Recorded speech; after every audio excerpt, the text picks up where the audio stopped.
Hello, ladies and gentlemen. The intro didn't kick in, so I'm a little confused about that.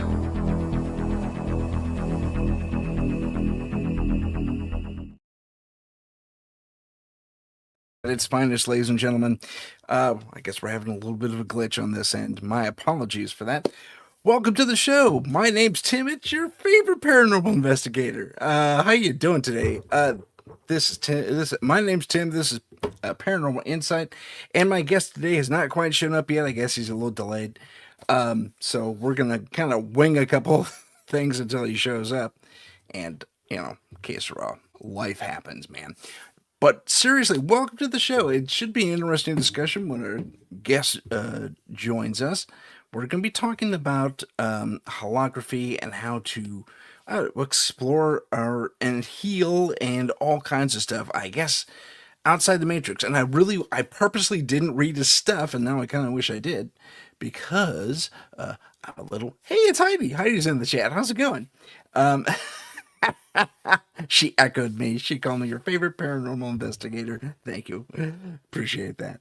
What was I going to say? So there she is. That's what she said. Whoop. It's not showing. There they go. It's down in the corner right there. It's super tiny, but there it is. So our guest is going to be talking today about stuff, and I'll pull it up as soon as the internet decides to cooperate with me. This is so funny. We're having a lot of technical issues today. I wish I could restart, but I can't because we're live. So here we go. Let's see. I've been trying to connect, but the StreamYard keeps telling me there's nothing there. Okay. Well, he's having trouble connecting. And I will talk to him about that right this second. So bear with me. And again, the internet's just being a real stickler today. Nothing's interacting. Everything's still kind of loading, which is just silly. There we go. Okay. So let me try it again. Yeah, man, it is so slow. It's so silly, and I'm sorry you have to sit with me while we handle all this. It's a little embarrassing, to be completely honest with you, but we will get through it. Oh, there he is calling me. Hi, Brent. You know what? Oh, shoot. Darn it. I hung up on Brent. Brent, I'm terribly sorry. Let me call him again. It's good times. I just hung up on our guest. Let me call him back. You can hear him ringing. Hi, Brent. This is Tim. You're actually on the air with us. I just wanted to say hello, and that. Yes. I've been trying to get on. Yeah. It keeps telling me there's nothing there with the StreamYard. I've rebooted, tried different browsers, thought it was on my end, but now I'm thinking there's something wrong with the URL. It could well be. This is kind of a funky system we use. So let me keep you on speaker until we can get you on video. I'm going to send you a refresher link in the interim. But while we have you, let me ask you to tell us about what it is you're exploring with holography and different dimensions and stuff like that. Yeah, what it really is I see it as a consciousness technology. That most of us, we all have consciousness, but most of us have no idea where it comes from, what it is, or how it works.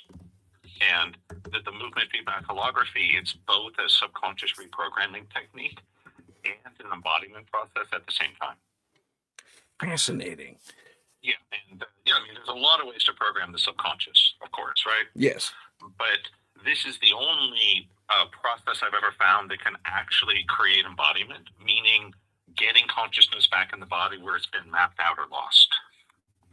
Are you talking about along the lines of what's that called, astral projecting and then coming back, or? No, in a very real, grounded sense that the more consciousness you have in your body, the more you can feel and move your body, and the bigger impact you have in the world. Fascinating. So it's, I call it getting the toothpaste back in the tube. That as we get older, we squeeze all the toothpaste out of our tube, and we got very little to work with. And this is a process that, one, it does subconscious clearing, but at the same time, it also reconnects the neurology to the muscles and the tissue. Interesting. Like when Interesting. I did Carl Wolf's Intensive, all of us were in our 20s and 30s, but he was almost 70.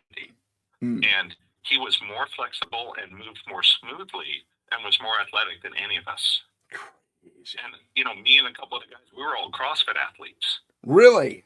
Yep. And we could not bend or move the way he could. It was amazing.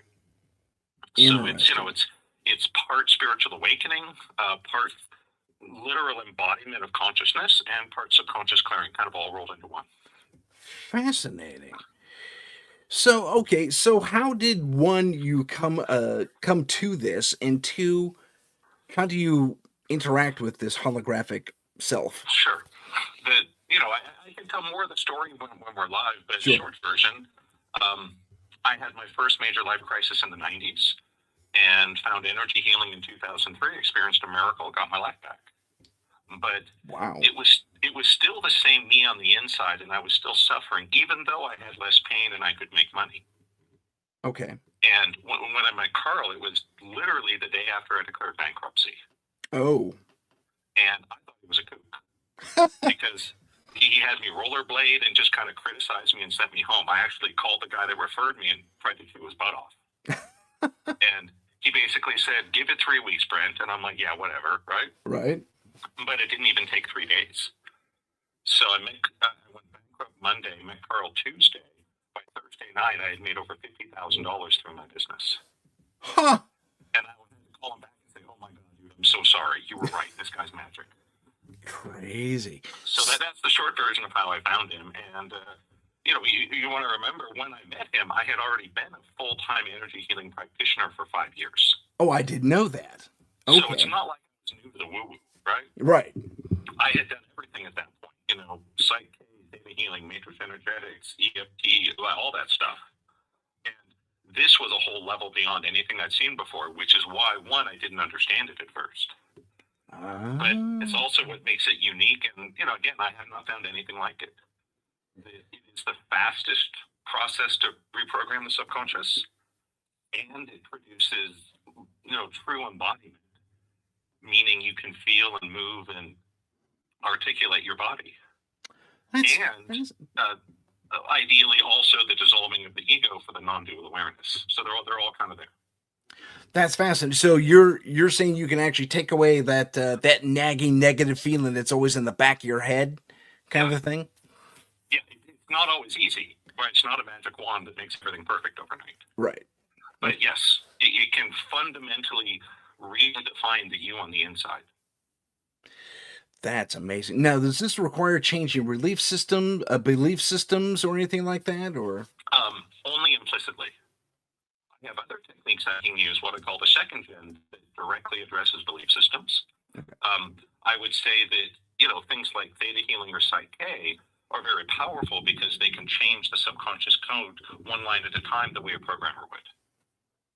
But the movement changes entire routines. It works at a higher level of abstraction. So it's almost like coding with AI would be a good metaphor. Oh, okay. So again, it doesn't do all the work for you. It just works at a higher level of abstraction. So it's usually faster, easier to get there. Okay. Okay. I get you. Wow. And for you, it took 3 days. Yep. And that's unusual. Most people take longer. Okay. But some people don't. You know, okay. It's, you know, like with anything in the subconscious, how long it takes depends on how many bugs there are. Oh, right. If you're a giant mess, it's not all going to resolve in an hour. Okay, gotcha. But you can get there. Right. A lot of people, it's the equivalent of they got one semicolon in the wrong place and their system isn't running and they don't know why. Oh yeah. Okay. Yeah, I did a little boom, one keystroke, recompile, it all runs beautifully. Right. Oh, that's great. I love that idea. That's fantastic. The difficulty is it's hard to know from the outside which one you are.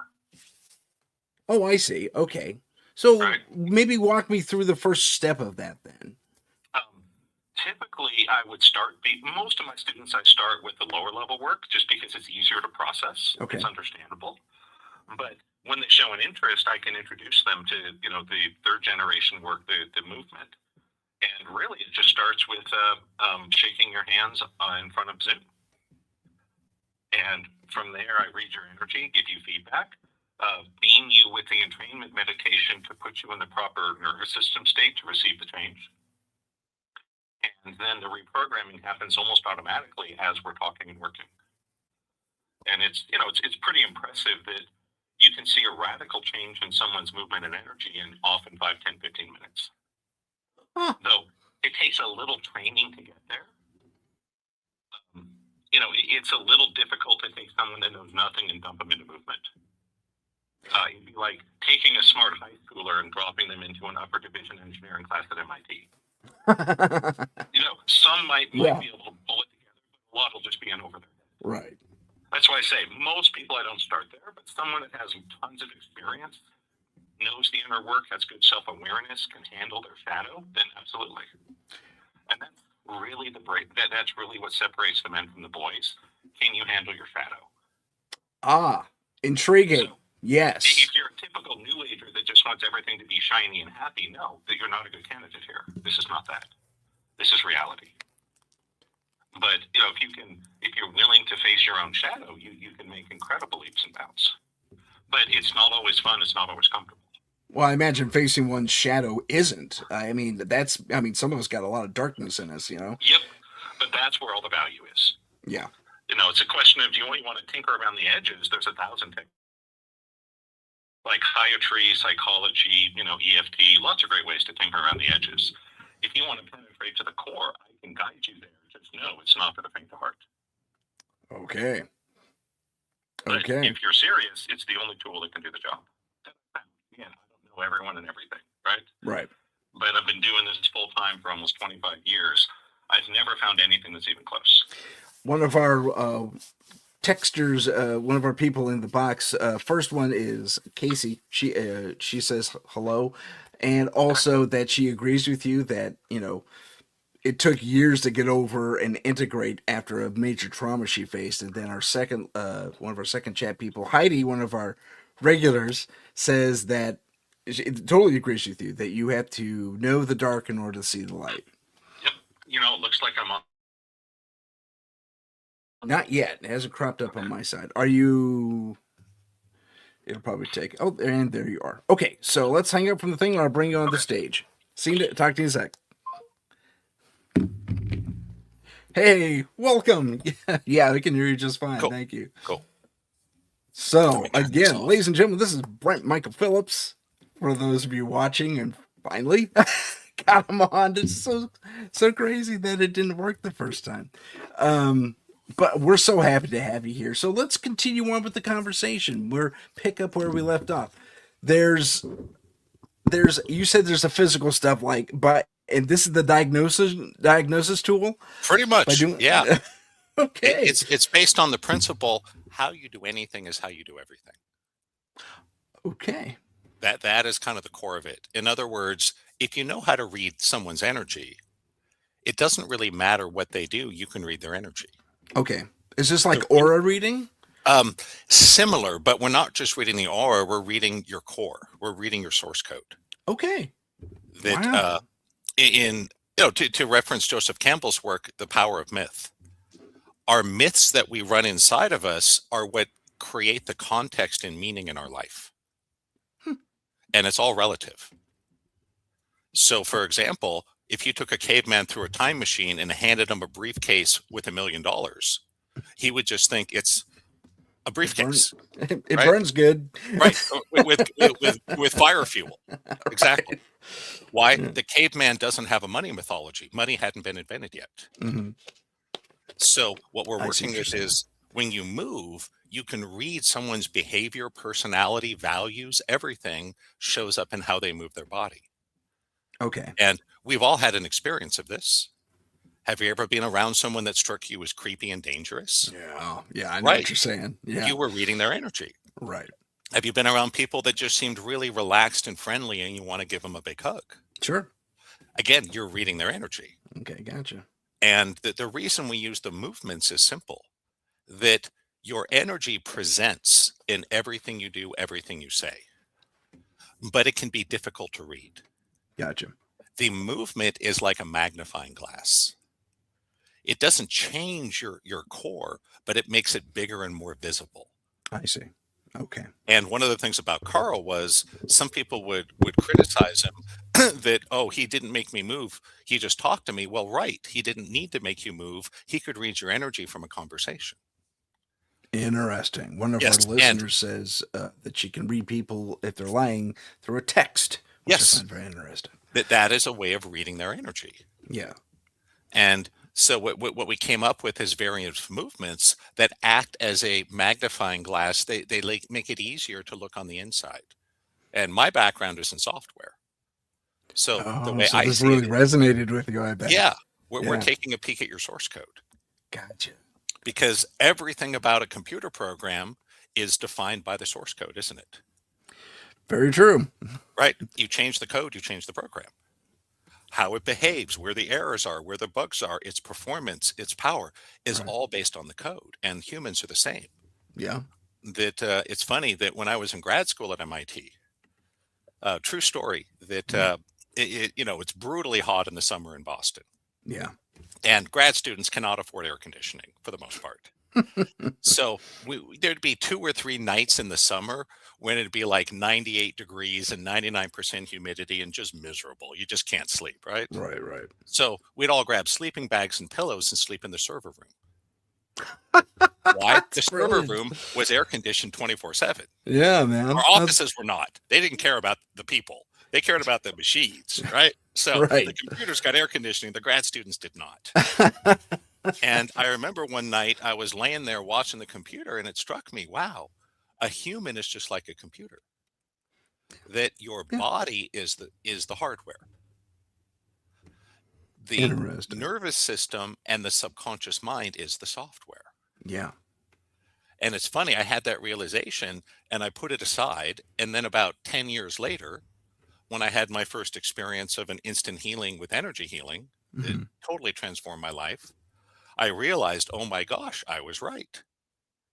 And the way it works is we all have codes inside of us in the subconscious that determine how our lives work out. We have a program for physical health, a program for mental health, a program for how much money you make. We call that the subconscious financial thermostat. Hmm. We have a program for how much free time, your level of happiness, your satisfaction, your sense of fulfillment and purpose, on and on and on, right? Right. And this is also fascinating because what I learned was first I learned how to change the code one line at a time. And that Hmm. was cool. That was what I call second gen work, things like EFT, theta healing, Psych K, emotion code, right? Right. And that's very useful and powerful. You will see medical miracles from that work for sure. Why? You're rewriting the source code to your body. Fascinating. This is how people instantly heal from cancer. Yeah. I've We've heard of seen that. 40 some instant healings from cancer in my career. That's amazing. I've only worked on one person with HIV, but he went totally undetectable after 3 sessions. Really? Yep. Wow. That's And amazing. so I've seen this work occur. But Have you worked with any diabetics? yes, I'm one. I've had a lot of success with type 2. Okay, I have I've that. only worked with one person with type 1 diabetes. We did 2 sessions. I was not able to fully reverse the type 1 diabetes. However, the reason he came to me was he was a type 1 diabetic who was allergic to insulin. Oh Can you no. imagine? Oh no. And That's he so would bad. get a big painful rash every time he injected himself, but he had to survive. Right. Oh So no. I'll be honest, I was not able in 2 hours to reverse type 1 diabetes, but we completely healed his allergy. Oh good. It Oh made a wow. huge difference in his quality of life. So he still needed insulin, but his body tolerated it, That's which was amazing. fantastic. That is amazing. That And really the is. trouble is that the second gen work, changing the code one line at a time, is really powerful and valuable. I still do it myself, but it doesn't change the you on the inside. Okay.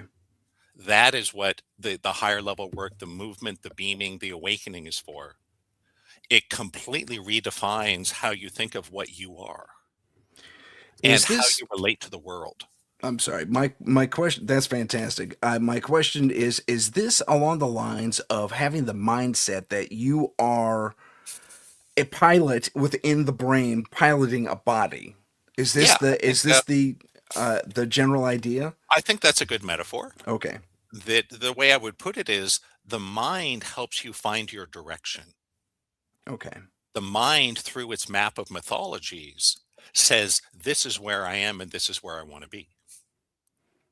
But the mind alone cannot take you there. Okay. It would be like you want to get across town, so you call an Uber. You go, Okay. this is my address now, this is where I want to be. Huh? That's the mind. But a Okay. car has to still show up, and you get in the car, still has to take you there. And that's where you and your practitioners come in. The body must take you there. Okay.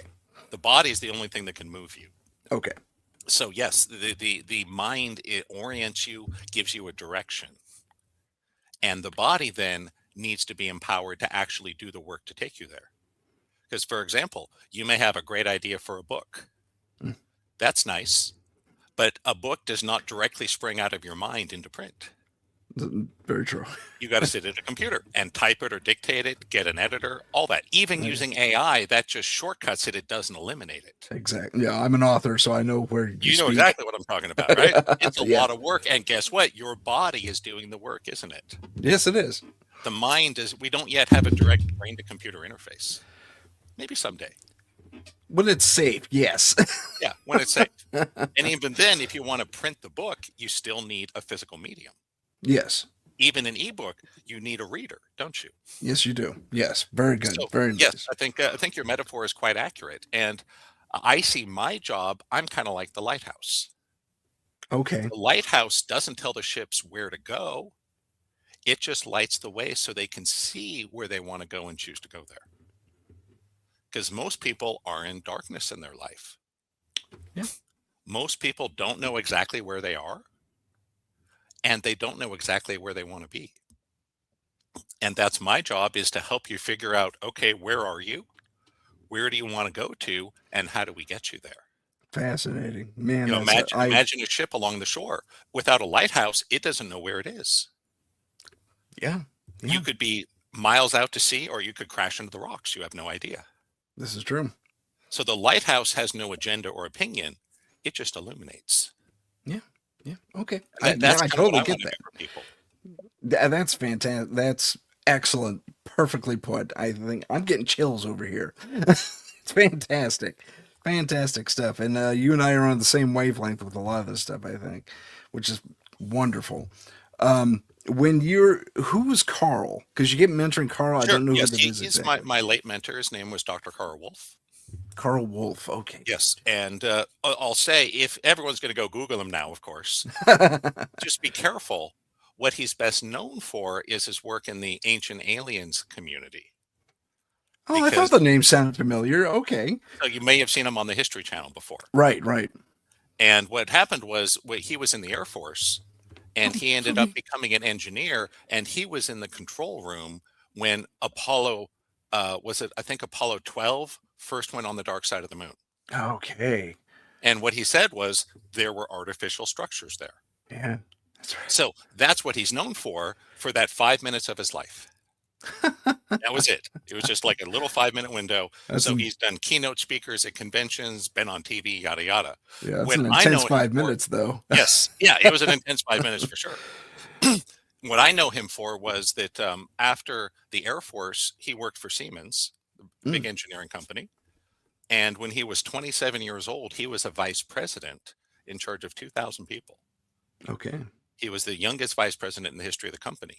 Okay. And he woke up one day and knew that he couldn't do it anymore. And he just had this something inside of him he could not deny. What was the epiphany that moved him? It was, he always knew there was something different about him. Oh. That when he was born, he died and came back. Oh, like as an infant? Really? Yep. When he was born, he was dead for 2.5 minutes. And he said he fully remembered it. He died. He crossed over to the veil. He saw the other side. He chose to come back. Huh.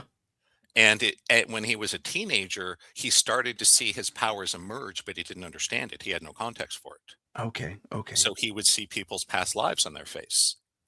He would be able to look in your body and go, there's a problem there. But didn't understand how it was working. And then when he was 27, he had this awakening that I cannot be an engineer. This is not my calling. So what he did was he quit his job, threw everything he owned in the back of his VW Bug, drove from Ithaca to San Francisco, Okay. rented an apartment. And this was, I think, 1972, 73, something like that, Okay. 74, some point mid 70s. And he was curious about meditation. And that's why he had moved there. He knew he had to do something with, meditation, mind power, something like that. Sure. And he bought a book on transcendental meditation. Okay. And Okay. he had such a massive Kundalini experience, he collapsed onto the floor and was paralyzed. Really? He could not walk for 3 years. And if you look at the literature, there's a lot of stories of the siddhas and masters from India where they have a Kundalini experience and they collapse like that. For those who don't know in our audience, can you define a Kundalini experience? The Kundalini is the spinal energy. It's sort of the core life energy that circulates up and down the spine. Okay. And a lot of meditation and Eastern practices, Buddhism and Hinduism, etc., are about cultivating and opening your Kundalini, your life force. Is that along the same lines as the chi and the ki and all that? Yeah, the life force would be another term for some call it prana, chi, ki. Right. I see it all pretty much the same thing. Gotcha. So he had this radical Kundalini experience where his energy just blasted wide open. And he took him 3 years to learn how to move his body again. And it was a dance teacher in San Francisco that could see into his energy and was able to teach him what became what today we call movement feedback holography. And that's what you're practicing right now. That's exactly what we're practicing. Okay. And what he told me, I wasn't there. I was like 3 years old at the time. So this is all secondhand from Carl. Gotcha. But what he told me was he did his movements 3 hours every day for 3 years. And he not only regained the ability to walk, he had a new mastery and ability to feel and use his body beyond what he had before. That's incredible. That's the embodiment that I was talking about. Okay. And it's not just an abstract woo-woo sense, it's the nervous system. And it's physical too, I imagine. Yes. It's kind of like Tai Chi almost. Yes, it's absolutely very physical. Okay. But movement is not exercise. Movement is about reconnecting to your body. Yeah. And to give a simple example so everyone can understand that we all have hands and feet, right? Right. It's probably not very difficult for you to move one of your fingers, is it? No. At a time. That's not hard, right? Right. Now I want to see you do that with your toes. If I do that, I gotta sit way back. But I understand. one toe, I can do the big toe maybe. Maybe the big toe. I'd love to see you move your middle toe. Good luck. Independent of the others. No, I know I can't You do can't. it. Here's what's wild. Did you know the hands and the feet have nearly identical anatomy? Yeah. They I have the did. same bones, the same muscles, the same tendons. It's the same. Why? We evolved from four-legged ancestors. Yep. So the hands and the feet have the same anatomy. The only reason you can't move your toes like you move your fingers is lack of consciousness. That Okay. your nervous system has disconnected from the toes. Hmm. And it's literally we're getting your nervous system to reconnect to your own body. That is the consciousness. So the reason you can move your fingers is there's a lot of consciousness in your fingers. Does consciousness also equal use? Yes. Okay. Functionality for sure. Okay. And that's why I mentioned when I went through his intensive life training, he was, I think, 68 or 69. I was 39, almost everyone there. And I was probably the oldest one in the group. Gotcha. And he was more flexible and could bend and move his body more easily than all of the young people. That's amazing. And it was amazing that when he died, he was at the end of a 30-mile bike ride at 77 years old. Wow. And some guy in a truck lost control and hit him from behind. I was going to ask, how did he pass? But Yep. okay, golly. It wasn't because his body failed him. It's because Not at all. someone else hit him. Oh, gosh. Right. If he had not been literally hit by a truck, All right. he could have lived to 100. But he's not the only one that can do it. if you look at a lot of the martial arts masters, Oh, sure. some of them are 75, 85 years old.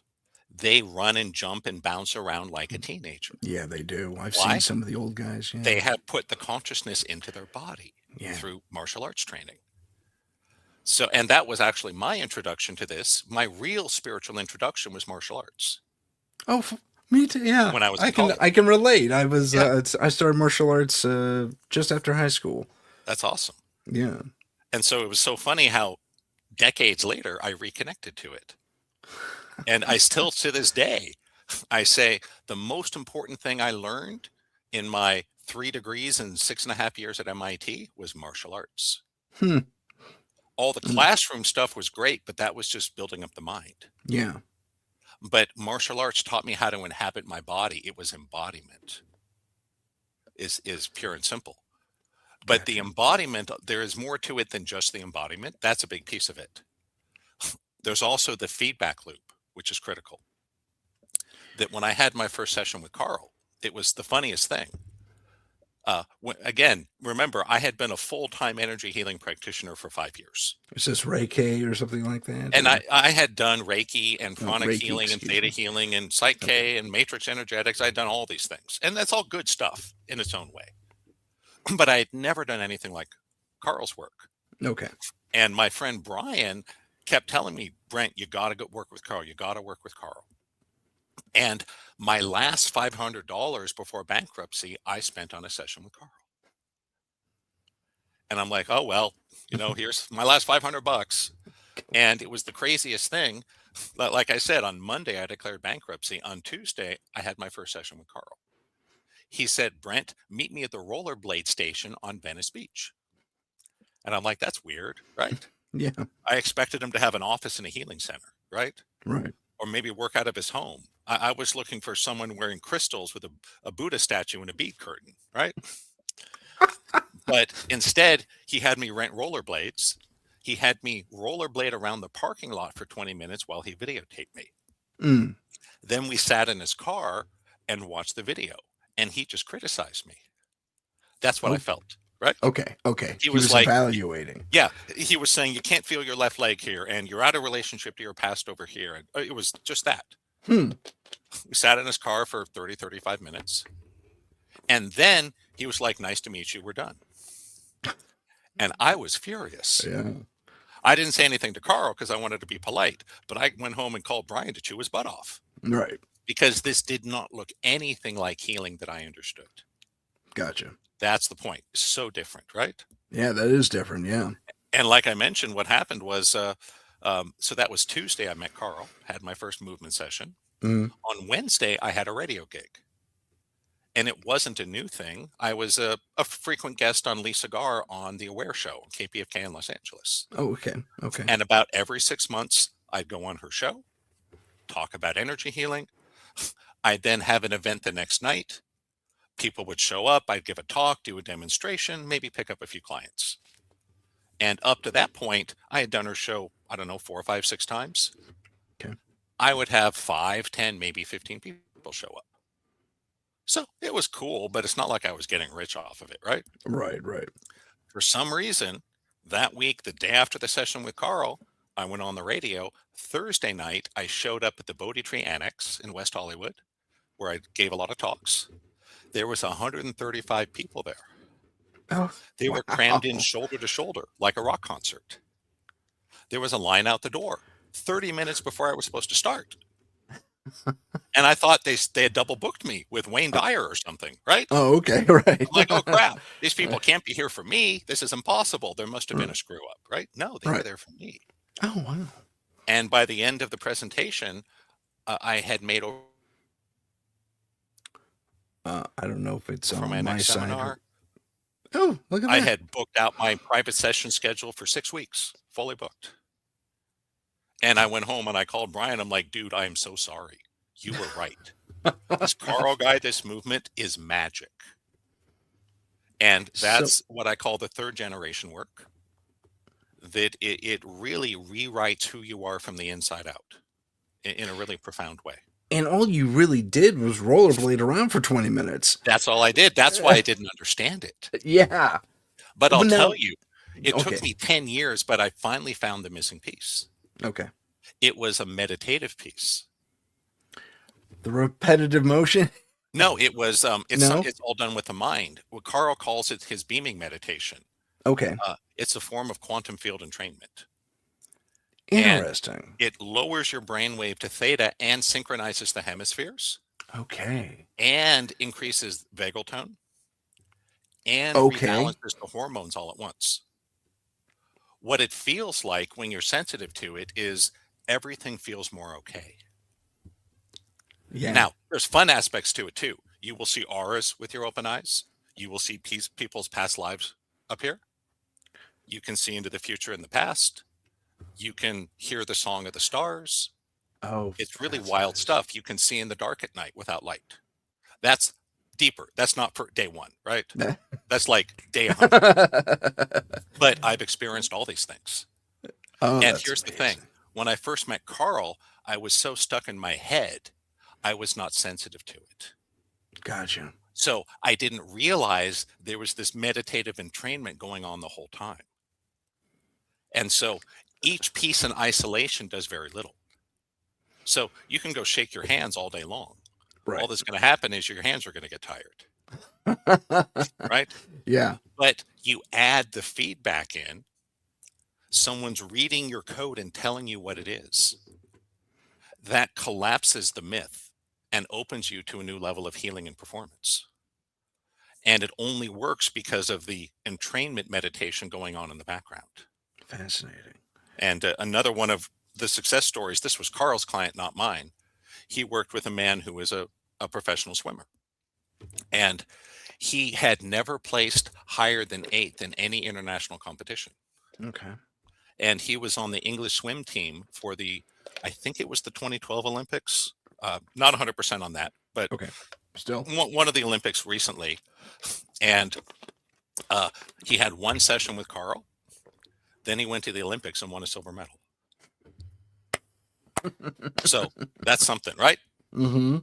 And you know it's not made up, because if it was made up, it would have been a gold medal. It wasn't. He won silver. Good point. But Good point. that was still amazing, huh? From 8th to silver? Yeah, that's excellent. Yeah. And That's but excellent. mostly Carl worked with regular people. Though he worked with a lot of people in Hollywood. That kind of makes And sense. I'm not one to name drop, but I can guarantee you would recognize some of the names of the people he worked with. He even inspired a character on The Simpsons. Did he really? There was the episode where there was the therapist with the video camera. I'm trying to see. It was in the 90s, I think. Okay. And it was a very quick thing, right? Yeah. It was just like, 10 seconds of it. But that was Carl, Okay. because he was the therapist with the video camera. Gotcha. He was the inspiration for that character. That's incredible. And he worked with a lot of writers in particular. Mm. And the goal was simple, that when you get your brain and body in the proper state, and someone reads your energy and tells you what's really going on in your life, things heal and change automatically. Yeah. And I had never experienced that before. In fact, one of the reasons I was upset with Carl after my first session was he didn't do anything to fix me. I wanted him to pray over me or tap on me, right, or give me a supplement, or right, at least smack me in the forehead and yell hallelujah. But he didn't do any of those things. It was just, I rollerbladed. We watched the video. He criticized me. Nice to meet you, Brent. Thank you for the $500. So that was what, an hour, basically? Yeah, it was about an hour the whole process. Yeah. Yep. And again, I was upset because I did not understand what he was doing. It was so out there, right? Yeah. And it was funny. It took me a long time to figure it out. That when I was first introduced to energy healing, it took me 1 year from my first session to when I was teaching it. Wow. Which is fast, but not unreasonable. Right? Not unreasonable. No, you reminded me of another client. Practicing every day, right? Yeah. I took like 6 weekend seminars, practice groups every Monday, all day every Saturday, trades on my own. So still hundreds and hundreds of hours of work. In a year, I was teaching it. With Carl's work, it took me 6 years. That before seems I was comfortable teaching it. Oh, I see. So it was based on your comfort level, not about your Well, actual ability I to wasn't heal. going to teach something I didn't fully understand. That makes sense. And that was just my personal ethics. Okay. That I didn't just want to read off a script and hope it worked. That Which, makes sense. that's how a lot of us start, right? Yeah. That's how I started when I took my first energy healing class. I was basically reading off a script and hoping things would work. But by the time I was teaching it, I understood it. I grokked it. It made sense to me. Gotcha. I could see what was going on. It took me 6 years with Carl's work. But eventually I figured out what he was doing. And it was amazing. For a while, we used to co-teach all of our advanced classes together.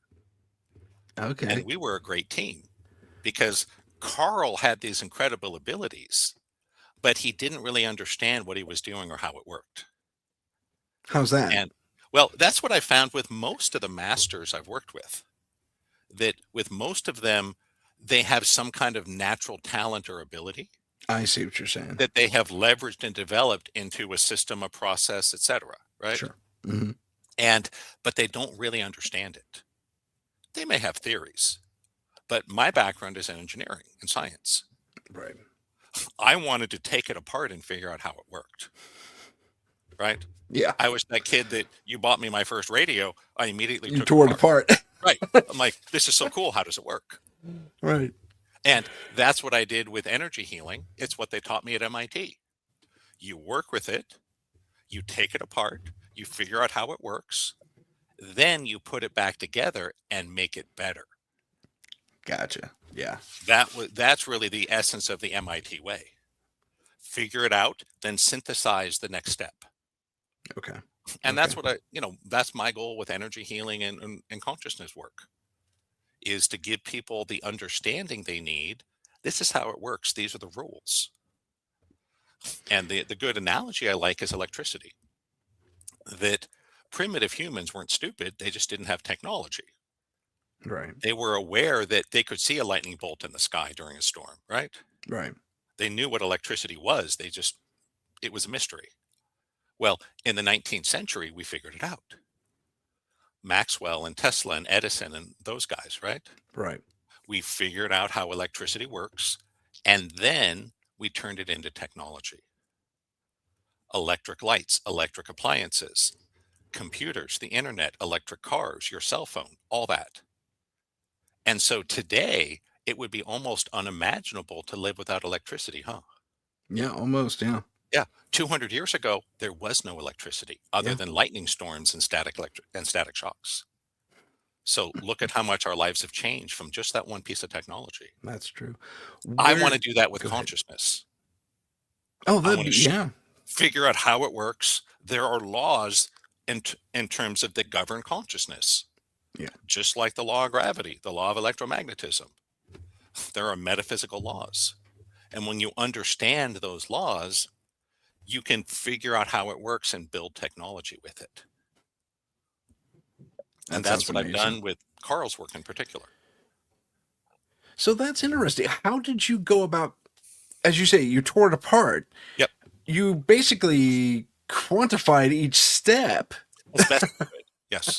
Oh, man. You're a smart individual. Well, I was given an insatiable curiosity from birth. I've always been that person who wants to understand how it works. And, there are, as I would say, a metaphor would be your car. Right. Cars are great, right? Right. Most people just want to drive their car. They don't particularly care how the engine works. When I was in high school, I took auto shop 4 times. Why? I love cars. I wanted to know how it worked. Gotcha. I love to tear apart the engine and then put it back together and make it better. That's me and computers. My father was an engineer. Both my grandfathers were engineers. Oh, fantastic. So you got a background in it. That's just how I was made, right? Right. And then when I, by accident, discovered energy healing, I brought that same curiosity. I'm like, I don't just want to memorize your script and hope it works.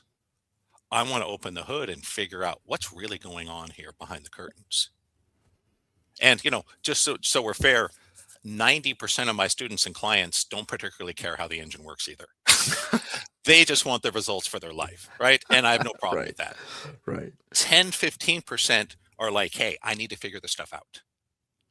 And those are the people I'm most interested in working with, right? Yeah. And that's hear why I that. have two different paths through my material. There we have what we call the quick start.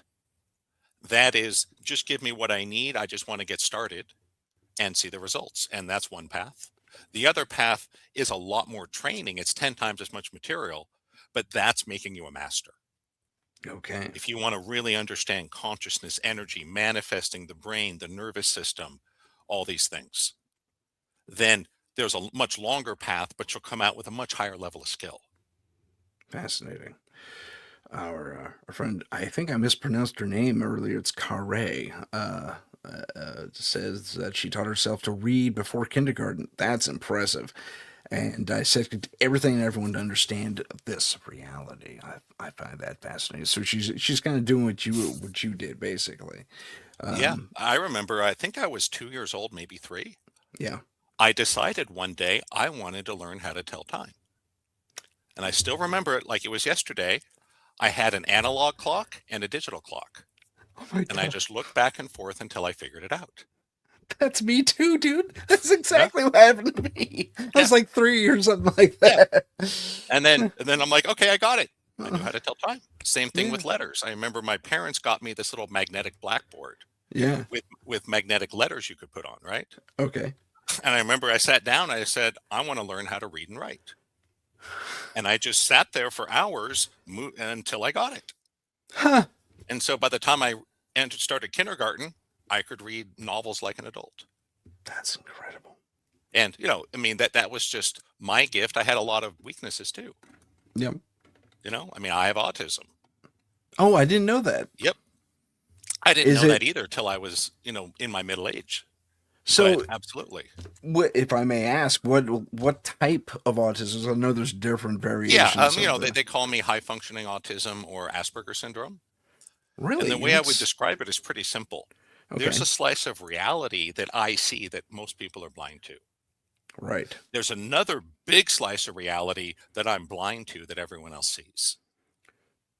Interesting. Now, do you think your to call it a condition? I don't want to call it a condition, but I don't have another word for it in my head. Do you think that has helped you with this stuff? Because that is to it's a blessing and a quantify. curse. Yeah, it's both. Could I have done what I've done without it? No, I don't think so. Interesting. Though Interesting. without it, I might have made more money and been happier. I don't know. Yeah, there's a trade-off there, isn't it? There's absolutely a trade-off. Yeah. So, okay, that's incredible though. I mean, that's amazing. And that's probably I find I'm sorry, how's it pronounced? Asperger's? Asperger's, yeah. Asperger's.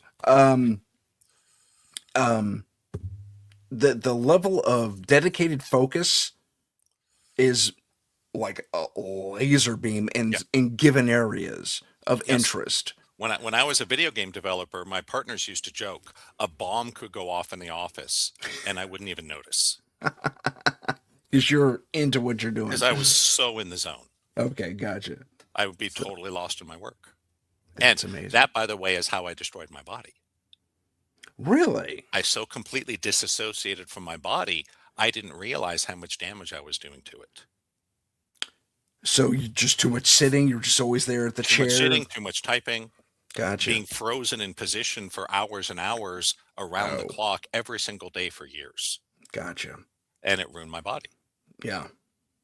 So again, there's an upside and a downside. Yeah. That's a heavy duty trade-off. You look like you're in better condition now, I guess. I am doing better now. Yeah. It's kind of funny. In some ways, I'm healthier than I was 25 years ago when I started this journey into healing. Oh, well, that's good. Certainly happier. Yeah. Older for sure, right? My vision isn't as good. Right. It's harder to lose weight. I mean, my endurance isn't what it used to be. Right. Like in martial arts. It used to be I could do 2-3 hours of sparring and I'd be fine as a young man. Yeah. Now I do 2 minutes and I'm gassed and laying on the floor. I hear you there too. Doesn't stop me. It's just I have to take more breaks than the young people. Right? I'm just breathing harder. Right. I can still kick like a mule. Right. Good for you. Good for you. Yeah, and I spar way above my rank. Oh, good. Because Excellent. everyone just sees the old stiff guy, and then I kick him in the head, and they're like, "What? How'd you do that?" I'm like, Where'd that come from? "Yeah." I'm like, Yeah. and especially because at my school, I'm only a purple belt, but I have black belts in other arts. Oh, gotcha. So they just see old guy with a purple belt. Oh, This will be easy, right? Yeah. right.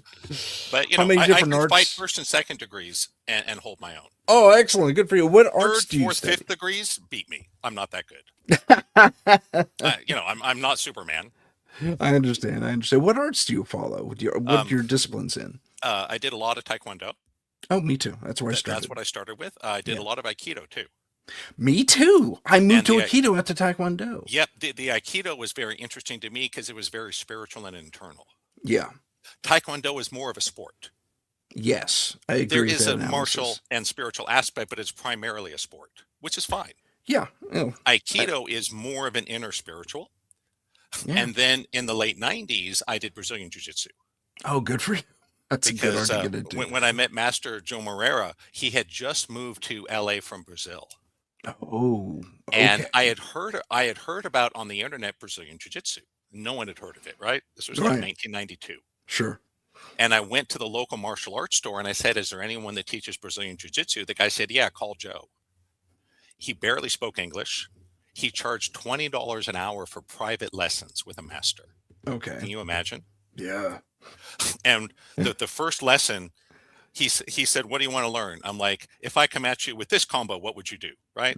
Yeah. So I came at him. The room spun. I slammed into the mat and I was choked. I was like, "Oh crap." Then I'm like, "Okay, what happens if I do this?" Right? And the room spun and he's got me in an armbar. I And I gotcha. was like, "Oh my God," because I thought I was a badass. Right. Right? Right. I had a black belt. I was in good shape. I was young. I lifted weights. Right? Sure. But he just tossed me around like I was a wet rag. Right. And I was like, "Oh my God, teach me this." And it was crazy. I was also doing judo at the time. Oh, That I had 3 lessons with Master Joe. And from 3 hours with him, I could wrestle judo black belts to a standstill. nice. Yes. And everyone was like, "What the hell happened to you?" Right? Because I was a white belt in judo at the time. I'd been doing it for like a month. Gotcha. Then I went on winter break, trained with Joe. I came back and I was beating all the color belts and I could wrestle the black belts to a standstill.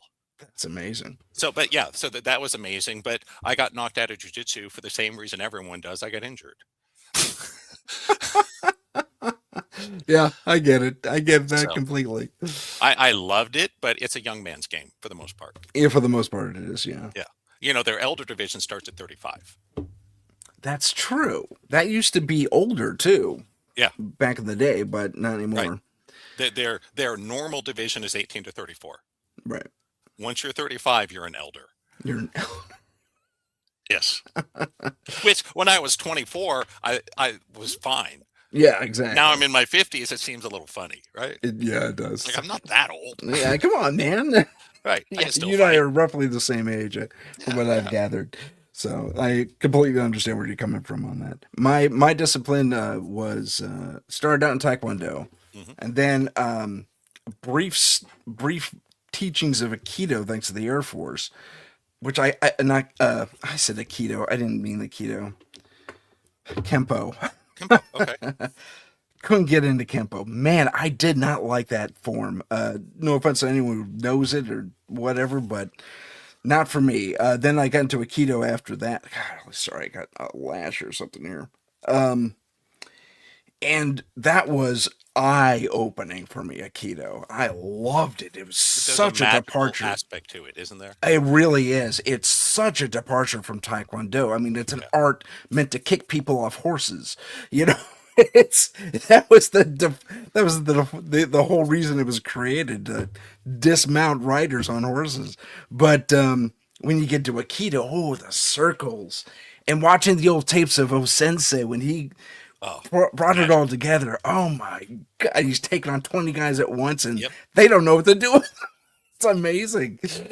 Just amazing. Oh, I'm getting chills again just thinking about it. It's great. Yeah, Sensei Morihei Ueshiba, one of my heroes. Oh, me too. He was a modern day master for sure. Former samurai. Learned the old ways of the samurai before he brought that down from the mountain, so to speak. Did you hear the story about how he survived World War One? No. That he fought in World War One. Yeah.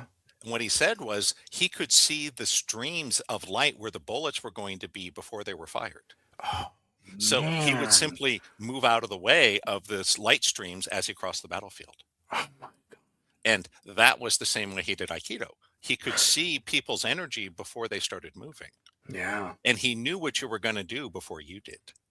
that's amazing. It was. We, It was a you, whole nother level. you probably went through a similar training task, whatever they called it, where you had to sense your enemy from behind or your attacker from behind. I got very good at that. Very Yes. good at that. How did you see that coming? I just did. It was the closest I ever came to being a Star Wars Jedi. No, one of the things I did with Carl on a retreat once, he came to my hotel room at midnight. I was just falling asleep. I'm like, what do you want? Right? Yeah. He's like, Brent, follow me. I'm like, yes, sir. Right? Being a good student. Yeah. He took me out to a path through the woods.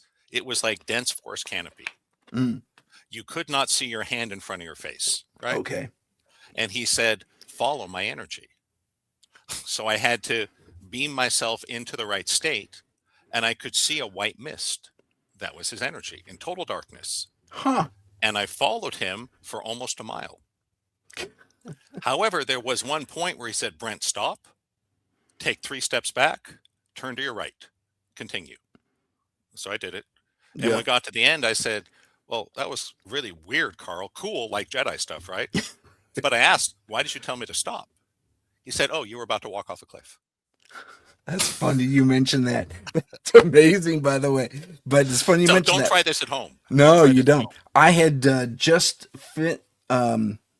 I had just gotten into Aikido when a bunch of my friends went on a night hike, very similar to what you did. I mean, no flashlights, nothing. We were going to a very specific spot because we wanted to look at the city lights from this bluff, right? So, and this is somewhere in the Saratoga Hills.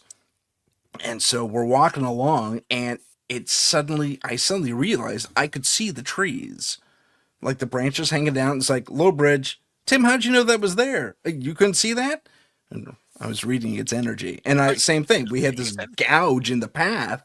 And I said, oh, we're going to have to jump over this. What are you talking about? There's a gouge in the path right here. You don't see it? Yeah, so.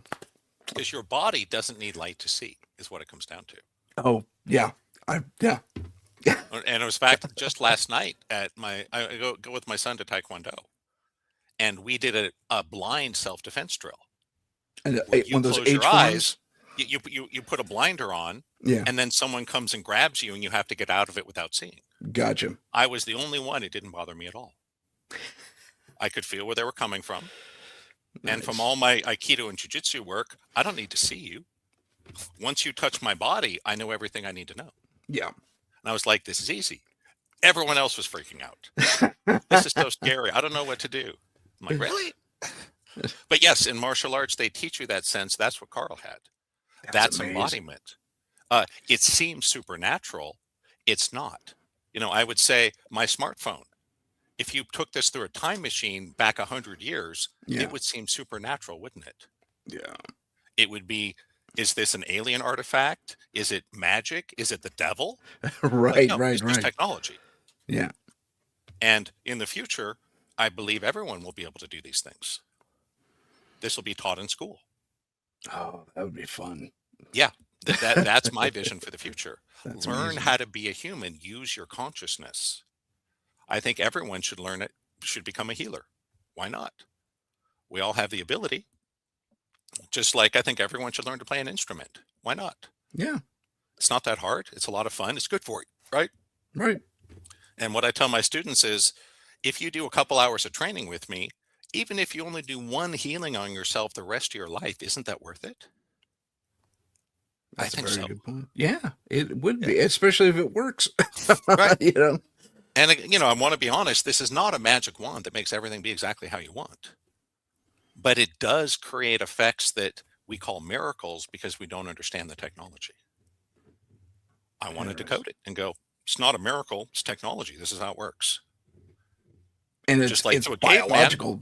This is a miracle, right? And it's biological coding, as you said. Yes. Fantastic. The body has laws and governs it. And most of what's wrong in our life is simple. It's a software problem. Gotcha. It's your Well, nervous let's. system and your subconscious. Fantastic. Okay, we're going to take a short break, everyone. Brent, give us 2 minutes and 23 seconds, and we'll be back in a little bit. Stay tuned, everyone. This is the United Public Radio Network, 107.7 FM in New Orleans and 105.3 in the Gulf Coast. UPRN talkradio.com. Esoteric programming at its finest.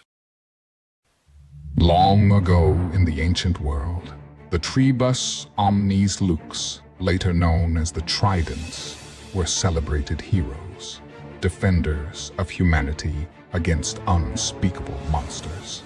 Today, they continue that sacred duty in secret, hunting the dark evils that lurk just beyond the shadows. They are the Trident of Light.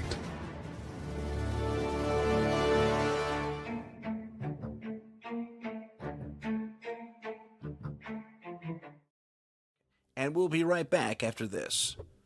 Hi, ladies and gentlemen. My name is Tim Sudano, host of Paranormal Insight, a weekly video magazine that reaches 500,000 viewers and listeners every week on average, and the number is only growing. Connect your brand with our curious, dedicated audience who want authentic content and authentic brands. For further information on putting your brand on the show, contact me directly at paranormal.insight.podcast@gmail.com. That's paranormal.insight.podcast@gmail.com. And we're back, ladies and gentlemen. Welcome back to the show. Today we're going to talk about the strange and the unusual. Check out our Patreon. Get deeper behind-the-scenes insights. Also, tips into being a better paranormal investigator and other fascinating content. Follow us on Instagram at paranormal.insight. Stay informed on upcoming shows, see what paranormal trends we're following, and help us reach 50,000 followers by liking, following, and sharing. Don't forget to follow us on YouTube at paranormal_insight. Click the live tab to see our latest videos.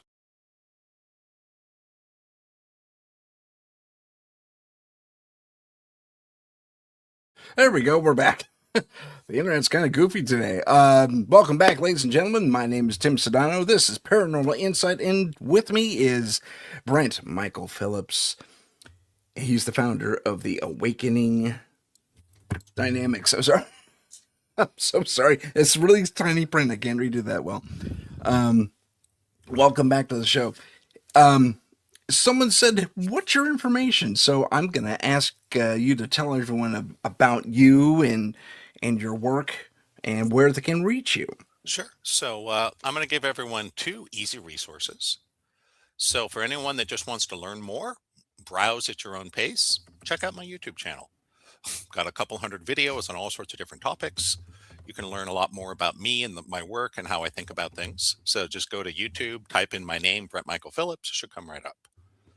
Easy. For those that are called to this at a deeper level, if you think that this is something that might really fit you, I'll invite everyone, check out my website. Really simple. Just go to awakeningdynamics.com. So that's awakeningdynamics.com. And if you forget, you can probably just Google Brent Michael Phillips website. It'll come right up. That has a little more information about my various programs and things. And I do want to make an offer for the listeners here, but I want to be clear that this is only for those that are serious, that I will talk to you for 20 minutes for free to see if you're a good fit. And there's a button right on my website. I just want to say, if you're serious and you're willing to spend time and money on this, I will talk to you. Because I don't want people spending a bunch of time or money on something that's not going to deliver good value to them. I'm not the right teacher for everybody. That I would say, if you just want someone to give you a big hug and tell you it's okay, don't come to me. Right. I can do that, but I don't like to. I'm an engineer. I solve problems. Gotcha. So if you want to look under the hood, if you want to experience what I have found to be the most advanced technologies for personal development, I would love to talk to you to see if you're a good fit. And I will give a personalized recommendation because I got so many programs and books, right? I've written 6 books. I have a 7th coming in a month or 2. Excellent. And I'll give you the title right now. I think it's a lot of fun. Yeah, please do. It's called The Cosmos as Play, Approaching Higher Truth by Killing Monsters and Taking Their Stuff. And it started as a Dungeons and Dragons game. Get out. Really? I love And it D&D. turned into the deepest and most profound exploration of metaphysics, cosmology, identity, consciousness that I've ever had in my life. And I'm Wow. taking the transcript and publishing it as a book. That's great. And I call it my accidental book.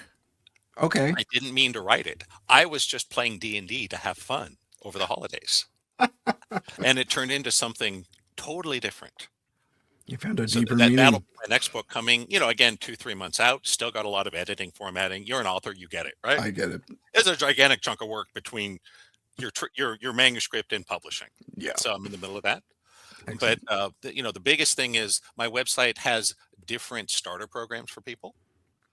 So I would say, hey, if you just want to spend $20 to get started, go to my website. There's a lot of different ways. I have live events once a month. I offer my movement sessions. I have a group movement session 1 time a month, usually the first Monday. It's just $20. For those that want to go deeper, I have 2 tracks people go on. One is the quick start. That's for people that are like, hey, Brent, just teach me what I need to get started. That's about 5-6 hours. We'll teach you everything you need to know, how to get to theta, how to do a subconscious reprogram, how to manifest, the basics of movement and beaming. That's all you need to start working at the highest level. I also have the master's program. That's about 60 hours. So much bigger chunk of work, Yeah. but that will give you the skill and knowledge of a master healer in about 6 weeks.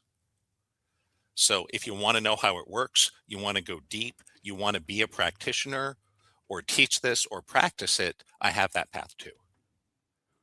And my goal is simple, that I have turned my business inside out the last 5 years.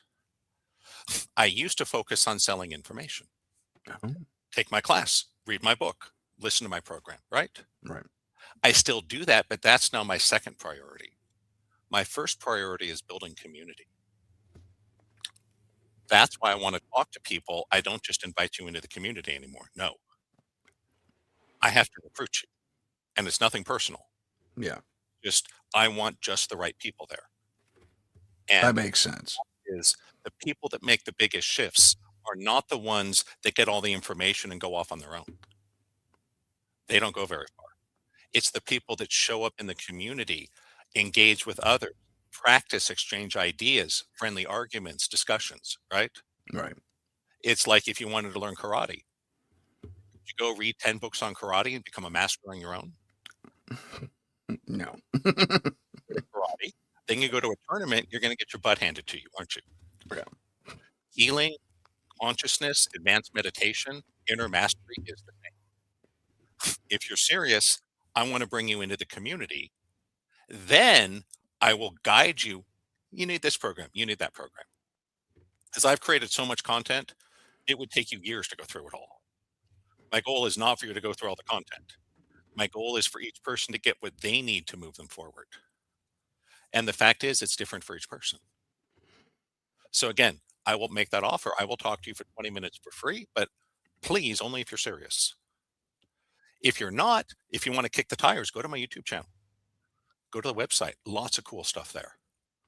Because my goal is I want to change the world through the community. The experiments in mass prayer are straightforward. We need about 9,000 people of clear energy and high consciousness working together, and we can change the world. That's the number. That's fantastic. Wow. And you worked at it. That's amazing. That's Yes, amazing. And it's not that many people compared it's to the, doable. Yeah. That's right. But again, it's not something you can do overnight. It would be like if you wanted to play in a band. Yeah. You got to learn your instrument first, right? Yeah. So there is a process to learning your instrument, how to inhabit your body, how to clear your blocks, how to heal your pain, how to make more money. This is all part of it. Because as long as we're broken and dysfunctional, the mass of us isn't very helpful. So my first goal is to help people on an individual level. Then I want to harness that mass consciousness. Then we can change the world. Are you close to that goal? I have gotten somewhat close to it. Over my career, I've taught about 6,000 people. Okay. Have come through my live trainings and been certified. But only about 10% of them are still actively practicing. Oh, interesting. So, we got a piece of it. Okay. And honestly, I'd say that changing the world is like becoming a billionaire. You can't do it with a good plan and hard work alone. It's going to take some serendipity. It's going to take a team. That's way beyond my personal pay grade. That's why I'm focused right now, fix people's lives one-on-one. End your suffering, up your prosperity, decrease your pain, find love, whatever your goal is, right? Right. Then we're ready to bring things to a higher level. It's like saying, if you got cut from the high school basketball team, you ain't making the NBA. It's nothing personal, right? We got to up your game first. And that's my goal, is to help everyone up their game. But I want to do it with the best technology. That, as an example, when I first learned healing, it took about 5 minutes to clear one subconscious block. Okay. You had to first identify which levels it was held at, and we had a different process for each level. So it was useful. People saw healings and life-changing miracles, but it was a slow process. With the evolutions I've put in, I have cleared 50,000 people in a 1/10 of a second. Wow. That's just my MIT brain, right? Yeah. They call it optimization. I deconstructed what was happening behind the scenes and said, this part is unnecessary, this part is theater, this part is nonsense. Stripped all that out. And I can't teach you that in an hour, but I can teach you to do it in 6 months. It'd be like saying, if you want to play guitar, are you going to shred like Eddie Van Halen on day one? No. But I can teach you some basic chords, right? Right. If you work at it, 6 months, a year out, maybe you can shred. Nice So analogy. That's my goal. Yeah, that's fantastic. I just one of the things I don't like is people just run around using healers like miracle slot machines. Let's try this session. Ba-ding, pull the handle. Okay, no miracle. That sucks. Let's try this other thing. Right. It's like, no. It'd be like, how good would you get at martial arts if you only took one lesson from 50 dojos? Right. You'd be a danger to yourself. Exactly. It wouldn't be good at all. You'd be terrible. Yeah. It's okay to try different things, but at some point you got to make a choice. You got to say, this is my dojo, this is my teacher, this is my style, and I will practice until I've mastered it. Again, if you're learning guitar or surfing or karate or healing, it's the same process. We're all human. My goal is simple. I want to make the process as fast and easy and painless as possible. Doesn't mean sometimes it's slow and difficult and painful. Yeah. What I tell everyone is, my goal is to show you the truth, to light your way. I can't promise you'll like the truth. Yeah. I could see that being the case. It's like, oh, I wasn't prepared for that. I mean, so when you face these things and they do have to overcome an uncomfortable truth, and sometimes it can be kind of big, is there a specific process that you take your people through that, in order to get past it? Is there? There are. Okay. And honestly, that's one of the biggest challenges of this work, is getting a sense of how much truth someone's ready for. Because if you bludgeon them with too much truth, they're going to run away and never come back. They're just going to say, that was painful, I don't like it, screw you. Right. If you don't give them enough truth, then they're not going to transform. So it's a matter of really getting a sense of each person and knowing what is important to you, what's your goal, and what's your motivation. Gotcha. A great example was one of my first clients when I was doing healing professionally, 2003, 2004, was a man who was a heavy smoker. He smoked 3 packs a day. Wow. He couldn't quit. But he lived in Maine, where it's like 30 degrees below in the winter, right? Yeah.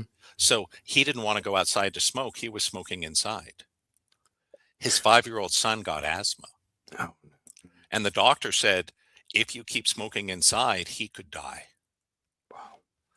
And he called me for a session, and he was highly motivated. That's the point here, right? Yeah, yeah. He said, Brent, I have to quit. I just can't. I will do whatever it takes. And this was one of the miracle slot machine wins. We did one session over the phone. He quit smoking with no withdrawal. Wow. It's not always that easy. Just want to be clear. But he was But motivated, so that probably helped that's quite a the bit. point. He was highly motivated. Right. He was willing to make sacrifices, to spend money, to spend time, and be uncomfortable. Because he said, I'll do anything to save my son. Yeah. Yeah. And, yeah. you know, he got the miracle. That's good. I had That's another great. client. She came to me. This was a few years after. She said, Brent, I'm smoking 2 packs a day. I just want to cut down a little bit. And I said, no, let me know when you're really ready to quit. Uh-huh. Yeah. I had a buddy of mine. He had a problem with cocaine. Wow. Yeah. We did one session. He kind of wanted to quit, but wasn't committed to it. Nothing happened. Wow. 6 months later, we did another session. Same thing. Kind of wanted to quit, wasn't committed. Third time, he had gone on a bender in Las Vegas, spent $90,000, his family's entire nest egg, on cocaine and booze and strippers and gambling in a week. Wow. His wife kicked him out and filed for divorce. He came to me and said, Brent, I'm ready to quit. I never want to touch the stuff again. Third session held. Never touched it again. Now, I'm not saying you have to be desperate to heal. I'm just saying it helps. It does. Why? Yeah. You're willing to pay the price. Right. Exactly. Yeah. Exactly. That's the same thing with martial arts. I mean, you have to be willing to take all those hits Yes. in order to learn how not to take the hits. Right. If you want to build up your body and have big muscles, you Right. will be sore. Exactly. Not just one time, but over and over and over for a couple of years. Right.